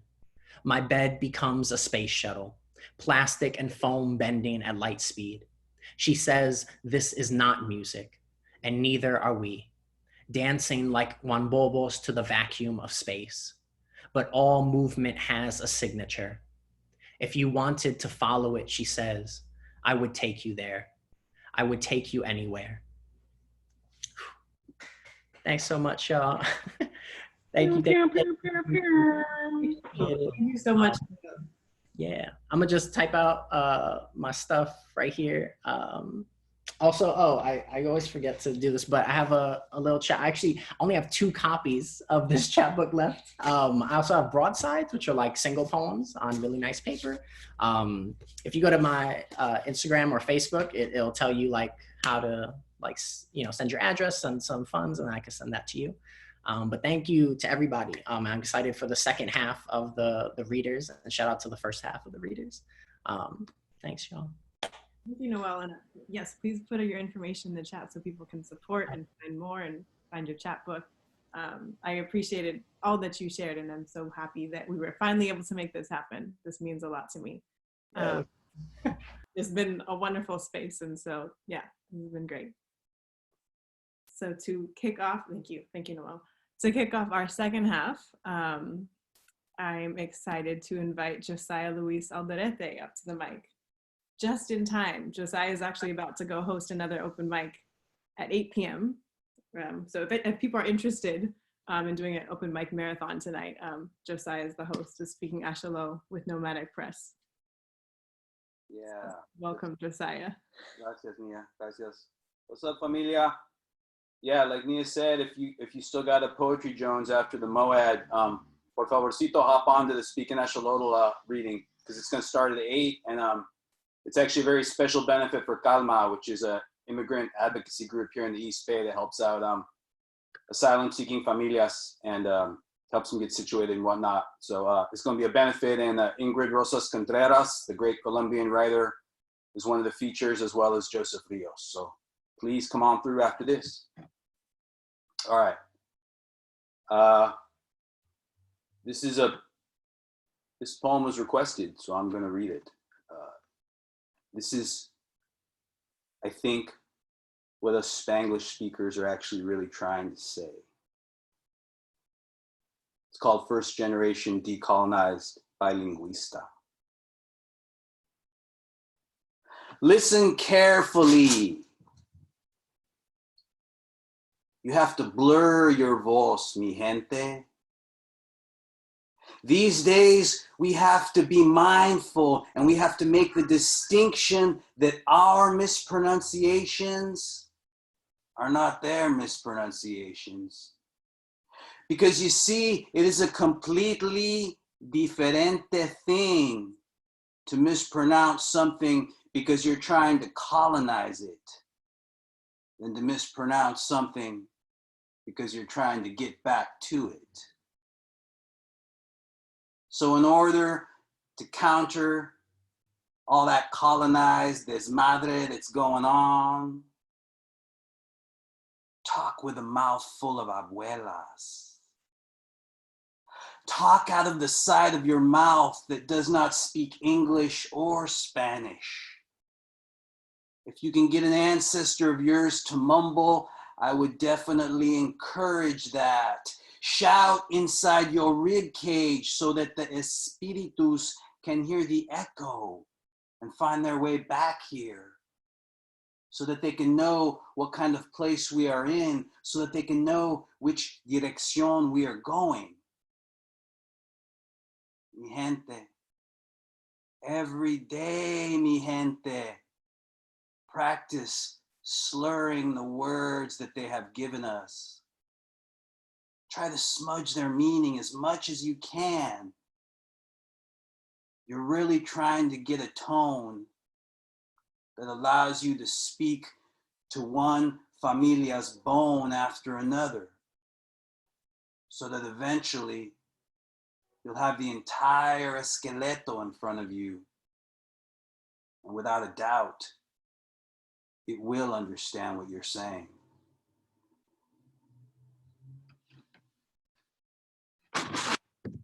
Thank Gracias. you. Thank you. I'm so glad I requested that. It was wonderful hearing it from you. So I appreciate that. Gracias, Nia. Gracias, familia. Good luck with your open mic. And everyone. I hope to see some of you there. I really do. And as I'm leaving, Noel, I just got to say, I'm a huge fan, hermano. It was a real honor to actually see you in Zoom. So gracias. Gracias, Nia. Josiah, can you put the link for your open mic? People are asking how to find it. Oh yeah, my low-tech pocho ass might not be able to put the link on there, but I will put the name of the event in the Facebook page message. Let me try though. I'm gonna discontinue it. Okay. All right, thank you. Let me see. All right, so next up to the mic, we have Toni Alderete. Welcome, Toni. Thank you so much. Thank you, Nia. It's an honor to be here. What's up, Moad? What's up, Boricua? All right, here we go. My butterfly. My ex, my butterfly, my ex. She had so many issues, I could only describe her as a beautiful nightmare. And find the need as I read this to remind myself, that was it. There are no dress rehearsals. Sometimes the magic works, most times it doesn't. Seeing is believing, and believing is seeing. As long as the grass grows, the wind blows, and the sky is blue, I know I can't stare at her picture without thinking, I'll always have a thing for you. What the sun is to the earth, she was to my heart. And when she spoke, I was infatuated by the poetry in her lips. And when she danced, I was hypnotized by the movement of her hips. Hypnotized, so hypnotized, she had me making breakfast, making lunch, making dinner, and the first time in my life, making love. And I was willing to overlook her past because I swore we had a future, but I lived with no regrets. And I promised myself I wouldn't grow old saying, I wish I had. I survived the streets, the military, the war, and beat cancer, and know that time is the most precious thing we've got. The moment I heard my first love story, I started thinking of her. And it was easy to write about her. She was on every page of my imagination. She was my everything, my butterfly, my Lord and master. She was the bright side of the moon, my slice of heaven. And from the moment I saw her, I said to myself, I'm gonna grab my net and catch that butterfly. I can make believe that I have everything, but I can't pretend that I still have her. That was it. There are no dress rehearsals. Sometimes the magic works. For me, most times it doesn't. But I live with no regrets when it comes to my ex, my butterfly, my ex. This one's called Church of a Poem. I baptized myself in Bacardi last night before I put a pen in my hand, and it's been some time since I stepped inside the church of a poem.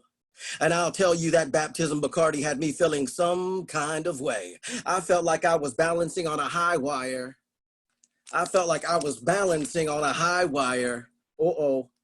Wrong page. I felt like I was balancing on a high wire while flipping words with infinite syllables like pancakes swinging on a flying trapeze. Oh, it's been quite some time since I've stepped inside the church of a poem. And there are days and nights I never want to leave. What I seen inside my mind's ring last night were two writing wrestlers discussing with love their opposite sides of the spectrum with pride. Inside my gray matter where I don't hide the fact that for some time things didn't really matter. But I baptized myself in Bacardi last night before I put a pen in my hand and realized that it's been quite some time since I've stepped deep inside the church of a poem, where praises go up and blessings come down, and sometimes sacred verbs can get twisted and burn sacred nouns to the ground. Now as I read, I let Palo Santo burn inside the room of this Zoom as I remind myself it's been quite some time since I've stepped inside the church of a poem. Thank you. Thank you, Toni. That was crazy. Wrong page. You still got it. All right, next up we have Samiko, Salison. Welcome to the mic.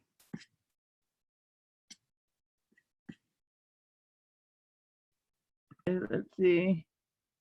Okay, thank you for unmuting me. I have a phone, not a computer, and I have to turn it sideways every time I clap a private pause or whatever.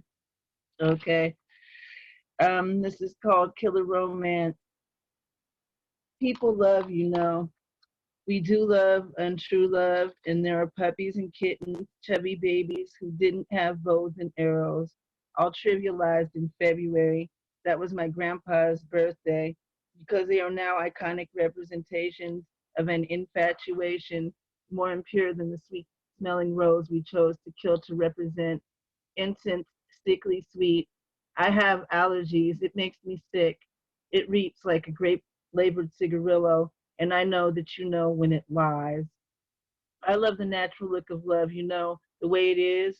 I said I was tired, and you didn't keep me up all night, almost like you recognized I was a human being with needs like sleep. To me, that is love, but I am not romantic. It makes me sick.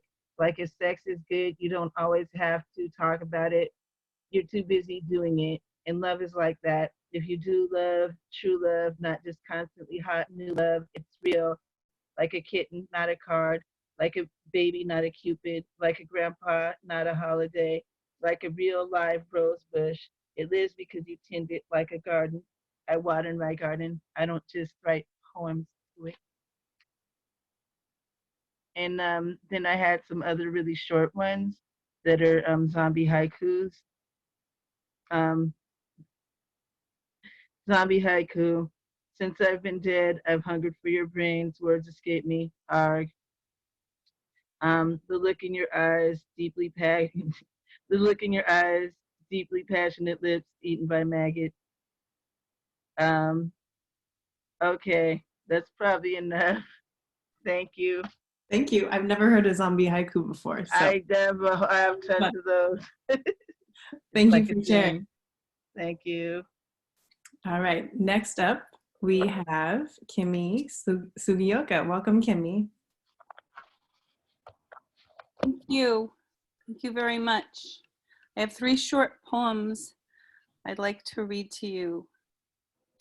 First one.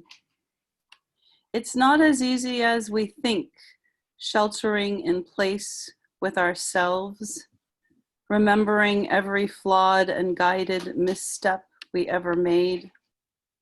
Listening to birds sing after 3 years of only crows and more crows helps. And this one, lilies on the dining table in the murk and pall of global pandemic.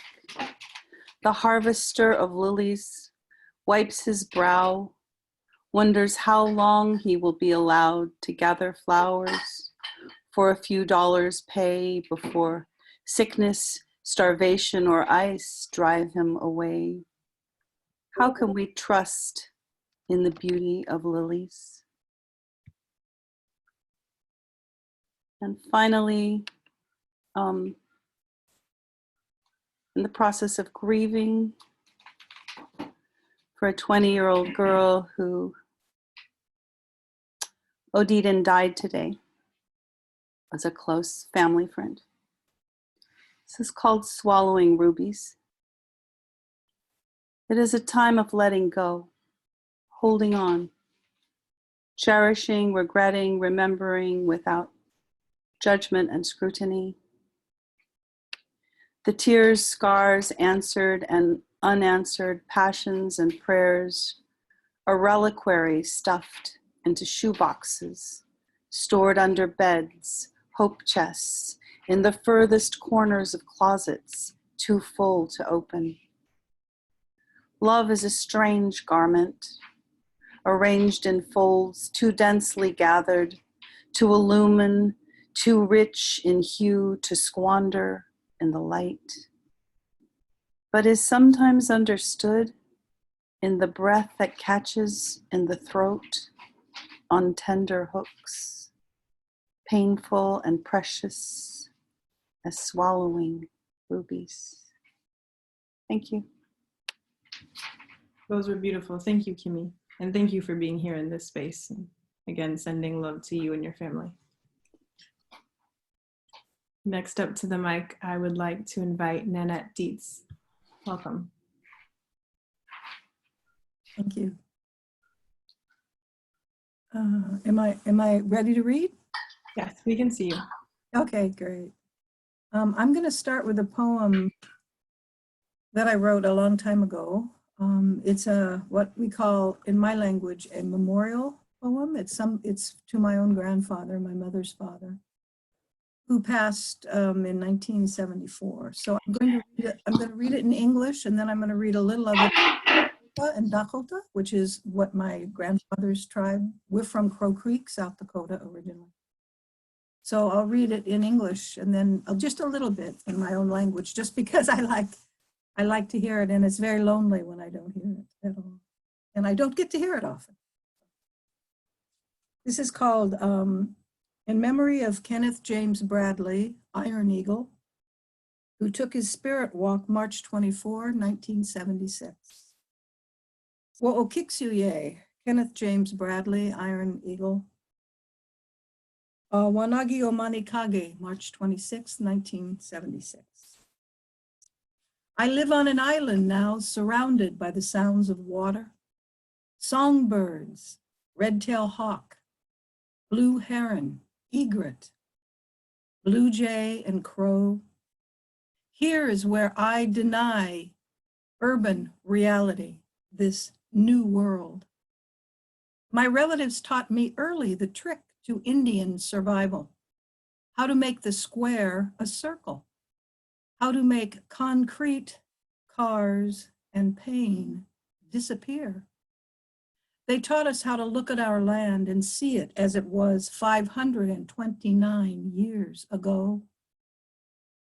They taught us to remember the season when choke cherries ripen, to remember the stars and the star people, to remember the gift of knowledge passed through good stories, sometimes even good jokes, to remember to sing and dance, sing and dance, sing and dance.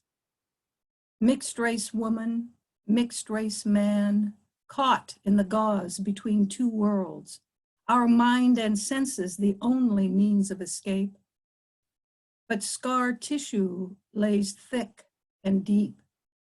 Too many broken promises, broken treaties, broken hearts, loved ones taken away or leaving us behind, has made our eyes weak, but our hearts sharp and clear. Our hearts sharp and clear. Deer, wolf, bear, tatanka, buffalo, echetua do mitakoyasin. Many blessings to a full circle of relatives. Thank you. And I'm going to read just a little bit in Lakota Dakota, if that's okay with everybody. I won't read much, just a touch. Wana alamida na mataha, wita akanwa, mini ona wana kun. Jinkala lowan, sitan shinte luta, pehanska wakinyela nakangi. Otuwahe slowaye chinshnile wo oti tekaki. Mitakuye ki unspaya, ma no iniki Lakota Dakota toshke kagamimi yelaki. Toshke chunku ishnala iyanke nahan ayazampa, ipagtagne yeya, unki pazo liwitaki. Ken unspe unkiyape, kiksuyape, tohan chumpa ki sapeki. Kiksuyape wihape oyateki. Kiksuyape toshke wa oyaka na chata unspe unya. Kiksuya wa olowan wachipe. Olowan na wachipe. Thank you for letting me read in my language. And I'd like to just read one more short one about this pandemic. And I just came up with this one. It's a new one, so bear with me. It needs lots of work, but at least I was able to write about it. I will arise and go now and try to be free from worries about survival, food, money, and disease. I long to find a place where summer's breeze through trees sounds like water's flow and soothes my mind and soul, where there is space to stretch and grow in all directions, where I can watch clouds traveling low and smell the dark, rich soil of earth. Where in any time I will arise and go now to a place where fireflies glow, crickets and frogs sing to me night lullabies, where wildflowers bloom along river banks swollen ripe with willows, tule reeds, cottonwood trees, and watch lizards as they bask in the sun jumping from rock to rock. I will arise and go now to swim in pools fed by waterfalls. I will dive with the fish and talk to dragonflies as they smooth and fly over water's edge. I will arise and go now to find a new home, a place where I will again know peace, joy, comfort, and love, a place where I can build my life as if it were a poem. Thank you. Thank you. And thank you for sharing all of those beautiful languages. Thank you. Thank you for being here. Thanks. All right, next up to the mic, we have Dee Allen. Welcome to the mic. Hey, Dee. I cannot start my laptop camera worth a damn. It's been giving me issues all night. But well, we can hear you. So all you're gonna get tonight is audio. If any of y'all like what y'all about to hear, use the reaction key, put up the hands and clap. Say, or unmute yourself and say, hell yeah, right on, what's up, fuck yeah, whatever. Whatever feels good to you. The piece I'm about to do tonight comes from my new and 5th book, which just came out on the 50th anniversary of the first Earth Day, April 22nd, 2020. The book is called Eloise Onichi, Poems, 2013 to 2018. And this poem is a bio poem about a page and a third long. It's on pages 28 and 29 in the book. and Nanette Dietz. If you're still there, if you listen to the words carefully, you might know who this person is I'm about to read about. This is called the silversmith. It took a silversmith, a Chalagi silversmith, to give 7 clans, his tribes, a unique voice. In the early 19th century, the Chalagi silversmith had found, scattered by the wind, snow white leaves, not seen on any bushes he knew. Curiosity drew the silversmith, the Chalagi silversmith, to closely examine snow white leaves bearing unusual marks he couldn't read. Inspiration stirred the Chalagi silversmith to avoid using the hammer, anvil, sheet metal flame, and forging new items his tribe needed. Imitation drove the Chalagi silversmith to pick up a feather dipped in ink and copy 26 English letters, design 60 more behind them. It took a silversmith, a Chalagi silversmith, to give 7 clans, his tribe, a unique voice, written on crisp, flat, snow white leaves that talk back to the eyes. Nasigikwo Winigals.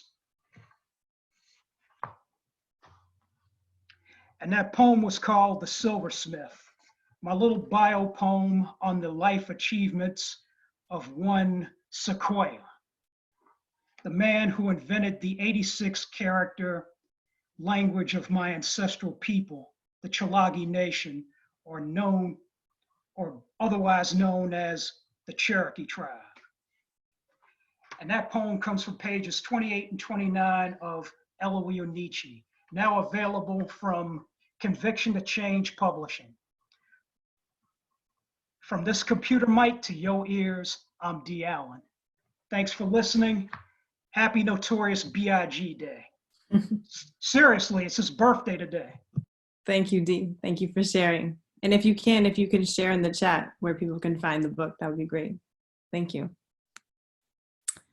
So next up, we have one of my favorite poets, Tarita. Tarita McKell, welcome to the mic. Thank you, Nia. Thank you so much. It's always such a beautiful journey to listen. And Kimmy, my condolences. Wow. I thought of a haiku. Sky Mill's mortal kin mediates metaphysics trials known and unknown. Fear contained her shell. Disoriented longing, balance, poise, he said. Sky skin circle nest, soars, celebrating escape. Another day won. And those were haikus. And this is the ritual. Spring spirits spiral, moisture, heat. Swing low, sweet chariot. Let us ride from the other side, metaphysical tones. Enthrone homes, bathe bones. Call out, oh God, on a good day. A ray of 9 moons baptize sons and daughters, canonizes flesh, stone, water, and circles seen and unseen. Immortal heartbeats, lyrical times and wombs, empirical looms, spherical rooms, cut umbilical tunes singing joy, pain, sunshine and rain, because everybody got a little light under the sun. 5 cosigns, 5 sisters and brothers. Math logic baptizes lies of earth mothers. A Fibonacci wheel keeps on turning, rolling, rolling, rolling down a river, sealed in red mitochondrial reels. Mama's helix keeps it real, rocking steady. Calling song exactly what it is, humming all kinds of medicinal lullabies up in here. Lips, eyes, ears, nose, crown, to the 4 extensions down. spinal taps, artisans sound, poets, dancers, musicians, scientists, farmers, mathematicians pay dues, crossing toll booths, en route to mysteries, sometimes crude, but adores the magic, making you, baby, making you. Thank you. Thank you, Tarita. Every time it feels kind of like magic on the mic. It's beautiful. Thank you. So next up, I want to invite Cheryl Dawson. I'm doing also a quick time check. We have just a few more readers, so I appreciate everyone hanging in there as we close out our event. So again, Cheryl Dawson, you're up next. Welcome. Okay, thank you. Thank you. Give me just a second here. I'm not very technically blessed either, but I do my best. Can you hear me? Yes, we can hear you well. Okay, coming. I can hear you as well. Oh, thank you. Thank you. Okay, so I have something that I want to read today. I'm working on a few pieces, and I want to share them with you. I won't be long, and I thank you so much for just the opportunity to hear you. Just sisters and brothers, thank you so much. You've been a light to my heart this evening. I appreciate you. I start like this. I am understandably, emphatically unsettled. When I gaze upon my precious grandchildren, my spirit speaks of the trouble in their way. Their souls are delicate and beautiful. Their eyes and their knowing are yet unblemished by the harsh reality of our existence. We make a tight circle around them to keep the future out. Let not their hearts be troubled. Let us make a future, a new future, replete with the invitation and the instruction to thrive and to soar, unfettered as they make their dreams into reality. In the expansion of our tribe, we make art. It mixes like colors on a tray to make music and to make medicine. It is an elixir of healing and encouragement. For our doors are closed and social distancing, lockups or down, a matter of grim perspective, are the threads in the context that does surround us. Uncertainty combined with the rhythm and the realities that I know to be mine are pressing against our collective shelter. I am understandably unsettled. But we are not alone in our endeavor to stand as we are pushed down and away, or we have global company and communion. I consider others who are without the comfort of what they need and what they deserve as children of humanity. And my heart does hurt for theirs. I'm in shelter and I'm sheltering in place, and I am following the mandates of the elected officials merged with the dictates of healthcare professionals. I am a resolute witness, for the world as I know it has devolved into territory that is ringed with terror. It is replete with broken health and broken hearts. There are lives lived out and stacked unapologetically in an unadorned refrigerator truck. There is no more room at this end. Unfortunately, I know yet another story. It is a compilation and another chapter. It is an abbreviated and extensive accounting of historical experience. I know a song and a plight that clamors for attention, recognition, and resolution each day of my life. Consider an intergenerational plague, if you will. Contemplate a life experience worn through the eyes of disregard, ill repute, and malicious intent. Imagine, if you will, a life experience moderated by a cloak of convenient invisibility. Outside the ring of protection thrown up by my lived cultural experience and the people that cover me in loving recognition, I am invisible. It is a difficult resolution. It is a premise that offers no respite and no offer of accommodation. It is a strong tower with a forbidding and foreboding shadow. It covers me and it forbids daylight. It is covert and consistent. My intentions are easily marked expendable, and my dreams are sadly and most often irretrievably deferred. Irretrievably deferred. Nonetheless, I press upon the border of its intention, and I continue. I continue. Thank you. Thank you. I'll just read a small piece of what I'm working on now. You will understand why. I'm sorry, this work it penetrates to my soul and it makes me shake and tremble inside. I apologize if it comes through here. Notes of a revolutionary. This is a cautionary tale. Intermittently, it may feel safe to tread softly over ground that we may not identify in our initial encounter.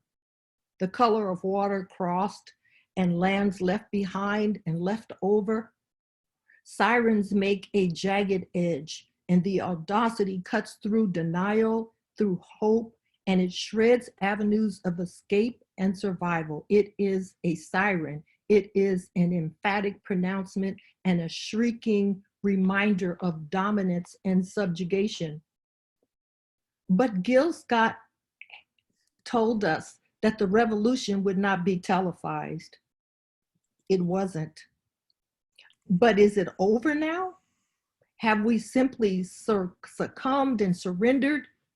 Do we have time to come to our collective and recalibrated senses, or is this the whole thing said and done? The collective refrain must now be raised in song, in literary accomplishments, in determination and collective and determined political motion. Thank you. Thank you, Cheryl, for sharing. I'm so glad you were able to be part of this, Mike. Thank you. All right, next up we have T. Watts. Welcome back. Oops. There it is. Thank you so much, Nia. Thank you, everyone, for sharing your wonderful work. I'm going to read 2 tonight. Can you hear me? Yes. Yes, we can hear you. Okay. I'm going to read 2 tonight. The first one is harkens back to my days when I was in a group called the Nairobi Poets. It's called In the Jungle Again, and it's prefaced by a few lines from a song that was recorded in 1963 by Donald and the Delighters. The name of the song was Elephant Walk. When your stomach speaks, you forget your mind. When your mind speaks, you forget your heart. But when your heart speaks, you forget everything. I was in the jungle. Thick things happened there. I met native sons and daughters. The shaman ate glass. All you got to do is believe, he said. I saw jungle hunters of a different sort, not a gun in sight. Subtle methods secured big game. The village school housed young warriors and women. They clash often, shining loud colors, breaking the law of the wild. I talked no jungle bop there. A rhythmic sister said, enough. The night sun on her lips, I touched them, turning my mind around. Whirlpool sucked me in. Master plan forgotten. She was so necessary. I stayed overtime, affected by an ancient love. I realize now back in this other jungle why my watch broke while there. Ancient loves transcend time. I beat a cosmic lick on my drum that says, this is the beginning. I wonder, can she hear? I know if she can't, it will only get louder. And my second piece is in reference to 8 days ago, Stevie Wonder turned 70 years old. So I wrote a poem for Stevie. We thought we had to grieve thee in 73. I almost died myself in that post-COINTELPRO season. 6 days after Intervisions was released, on the road to the next gig, your life was almost erased. For 4 days, God quieted your spirit as angels fed you grace. When your power of speech returned from what doctors call the coma, you spoke of the higher ground you visited while gone from us. Summarily, the car accident was no accident. My God, Steveland, Hardaway, Morris, Judkins, Little, Stevie, now Wonder, the things we viewed in your 70 revolutions. We are a witness in your Jordan stream of consciousness. Brown versus the Board of Education. Let's see, was that up or down? A Rosa Parks frown as she sat down sparked us to get up stand up for our rights. But it seems we've forgotten the power of the boycott. Boy, cotton picking ain't that far back. Emmett Till, just for a cracker thrill. The Little Rock Nine, cracking the code of segregation. Sheriff Bull Connor, followed by Jim Clark's posse's horses' hooves, cracked our bones and bent our spines, but our spirit would not be moved. One nation under what? 1957's Civil Rights Act, allowing federal prosecution for voter suppression? What? These publicans still running that ruse. Excuse me while I do the what? Boogaloo, they bringing that back too. Bombing babies in churches.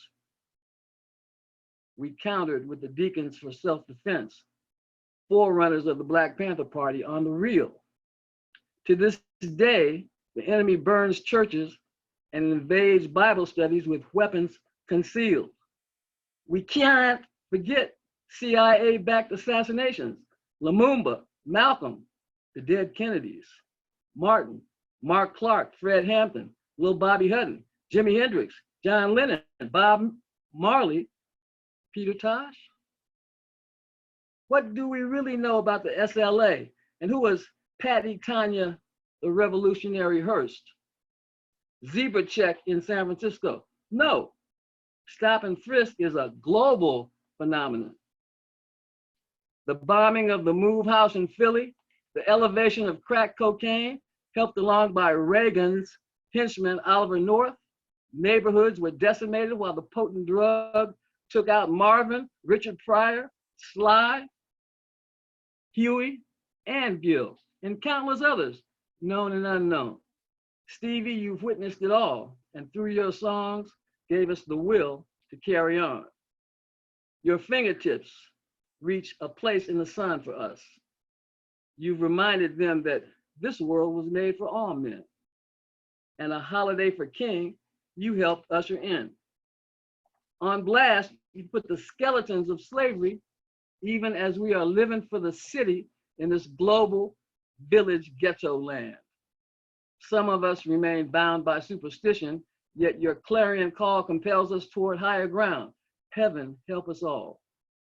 Thus we are bound to your inner vision. And though heaven is 10 zillion light years away, even now you must be writing a dirge for the dread COVID. Blast it, Master Stevie, with your rocket love for the people of the earth. Blast it. Happy birthday to you. Thank you, T, for that tribute. That was lovely. All right, we have a couple more readers. Shauna Sherman, you are up next. Thank you, Nia. And thank you, Moad, and so grateful to be in this space. I've been working on poems based on a big fat book called Runaway Slave Advertisements for South Carolina, 1730 to 1790, compiled by Lathan Windley in the 1980s. So I want to thank him for that. Here it goes. A girl named Juba. First, the elastic sleeves left a dent in her forearms. The dress red except for a white point of thread on the hem. A necklace sparkled on the part of the neck he nuzzled. In company with His Majesty, she didn't feel honored. Tolerable jewels didn't impress other dignitaries. She speaks and said, the divers things tasted salty when I licked. She said, the fish swam of their own accord as I stabbed the water for treasure. Whether dead or alive, artists sing songs, create classics, even if on records their tracks skip. Her cap fell off and stuttered down the stairs. Second, she ran alone to catch the cap in the picture store. A painting sold as she runs home, then walks down Union Street. At the shore, she finds a cypress canoe that won't hold her. Wet, she walks the river path, wrapped in a blanket. Who said a boat and 4 oars will get you far, even if it is as beautiful as the girl, whether broad-faced or round? The box advertised blonde hair, not fallow. The dull dark cotton brought out yellow specks in her eyes. She used her own name in this film, Juba. She is in the company of a squirrel who peels oranges in big round curls. Third, some time ago, the man, His Majesty, asked if she had lost herself in the woods on purpose. She concealed the answer between her breasts. The breasts are included for variety. They belong as green bunches of flowers of an uncommon species belong for sale in a pail on the sidewalk. Behind the couch is where they took oranges. They were going to play show and tell.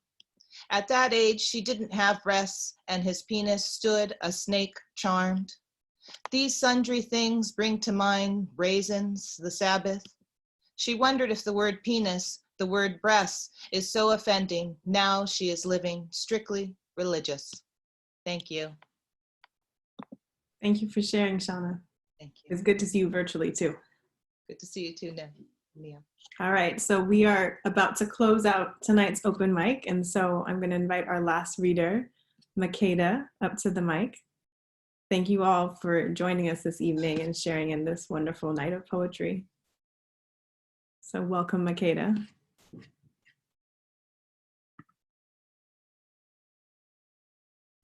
Can you hear me? Yes, we can hear you. Okay, cool.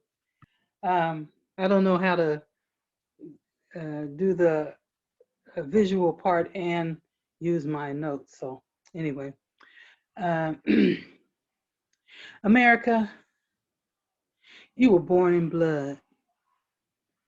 We are children born for the revolution, the ones who burned flags, marijuana, and crack.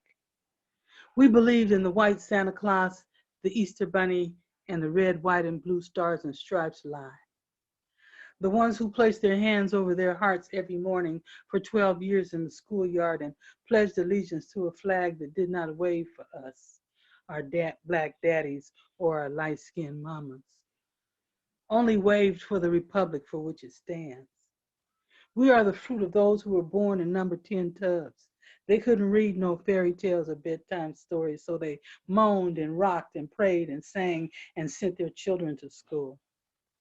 And this story been hanging around on a rusty nail in the corner of my mind, just rotting away. Stories that old folks told and lived about lynching and fear and freedom and burning crosses in one nation under God. And it's about the baby girl who ran off and had a baby and how one morning she woke up and he was gone and now they call her crazy. And for him, because he don't know nothing about love or truth or stand, so he curls up into a fetal position and sleeps under a concrete bridge that displays the fucking message of the day. Fear has made him a slave. He stands on the corner with a bottle waiting for freedom to ring. Hands and feet chained to the American dream and one nation under God fantasies. Head filled with stories about a second coming, hating on himself and his woman, passing the time, spitting fire and slinging beats that make the children hate their mama. Some are tithing and praying with all their hearts, and they are waiting for a miracle, the kind where young men hang from crosses and part seas and build boats that take them away to a new world or to the promised land. But the boat never comes, and they wait and sleep for a lifetime, and when they die, they stay dead. And the women, the givers of life who cry in the night and conceive babies on gin and juice and hope that maybe this time he'll stay and the words that fall from his lips don't lie. It's about the parents who died in the battlefield of drug wars or are held captive in the cell where they are invisible and where there is no liberty and justice for all. This is Revelations, not the end, but the beginning of the story. The ink on the empty page will flow like blood. There will be a resurrection and transformation, and the mind will wake up and rise and live in truth and love, and we will tell the children that they are the light of the world. This is not a poem, it's a movement.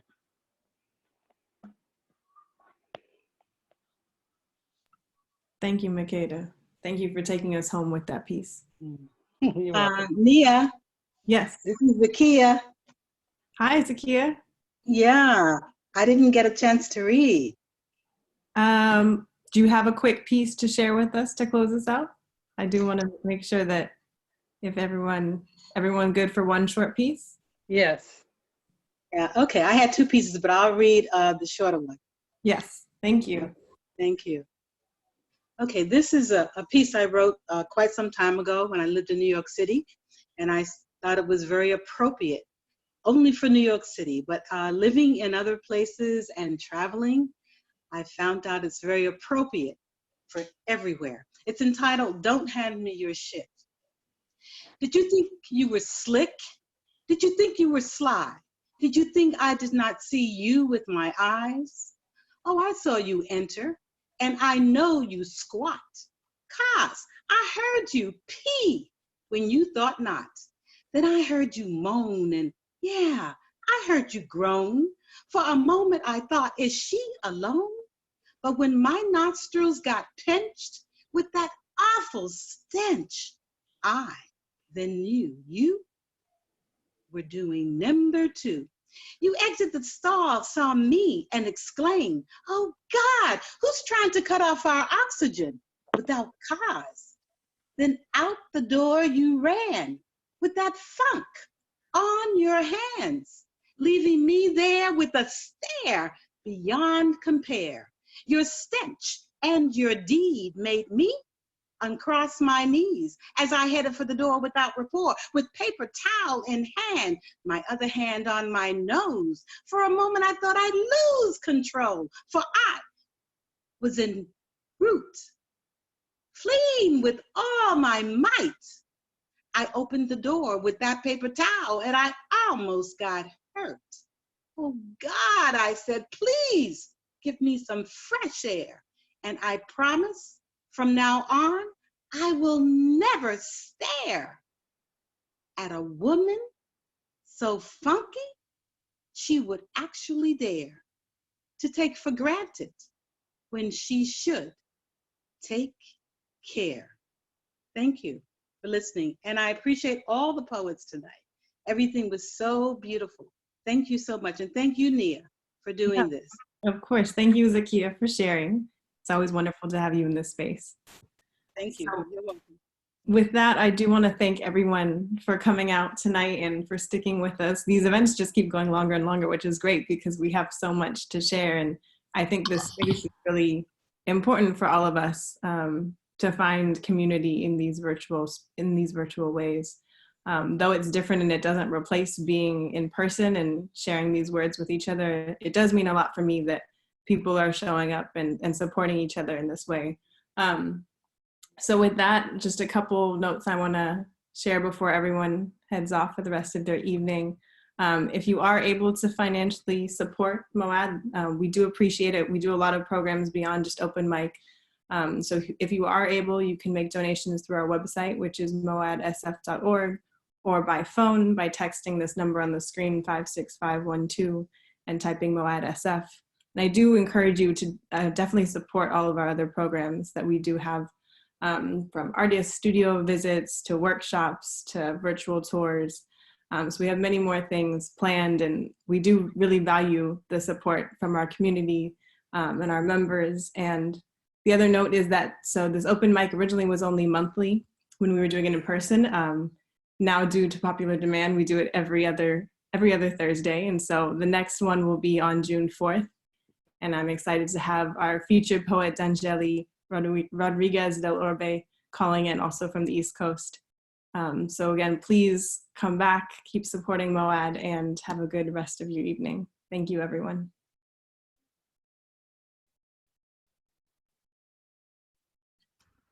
Good night, everyone. Thank you for being here. Good night, everyone. Thank you for holding space for us, MOAD. Thank you, Nia. Yes, thank you, Nia. Thank you, Good MOAD. night. Thank you. Thank you, everybody. Thank you, everyone. Thanks again. That And was please amazing. do Thank you for all the movements. Yes, enjoyed everyone tonight. Me too. Thank you all for being here. Good night, folks. Good night, Avotcja. Good night. Ciao. Night.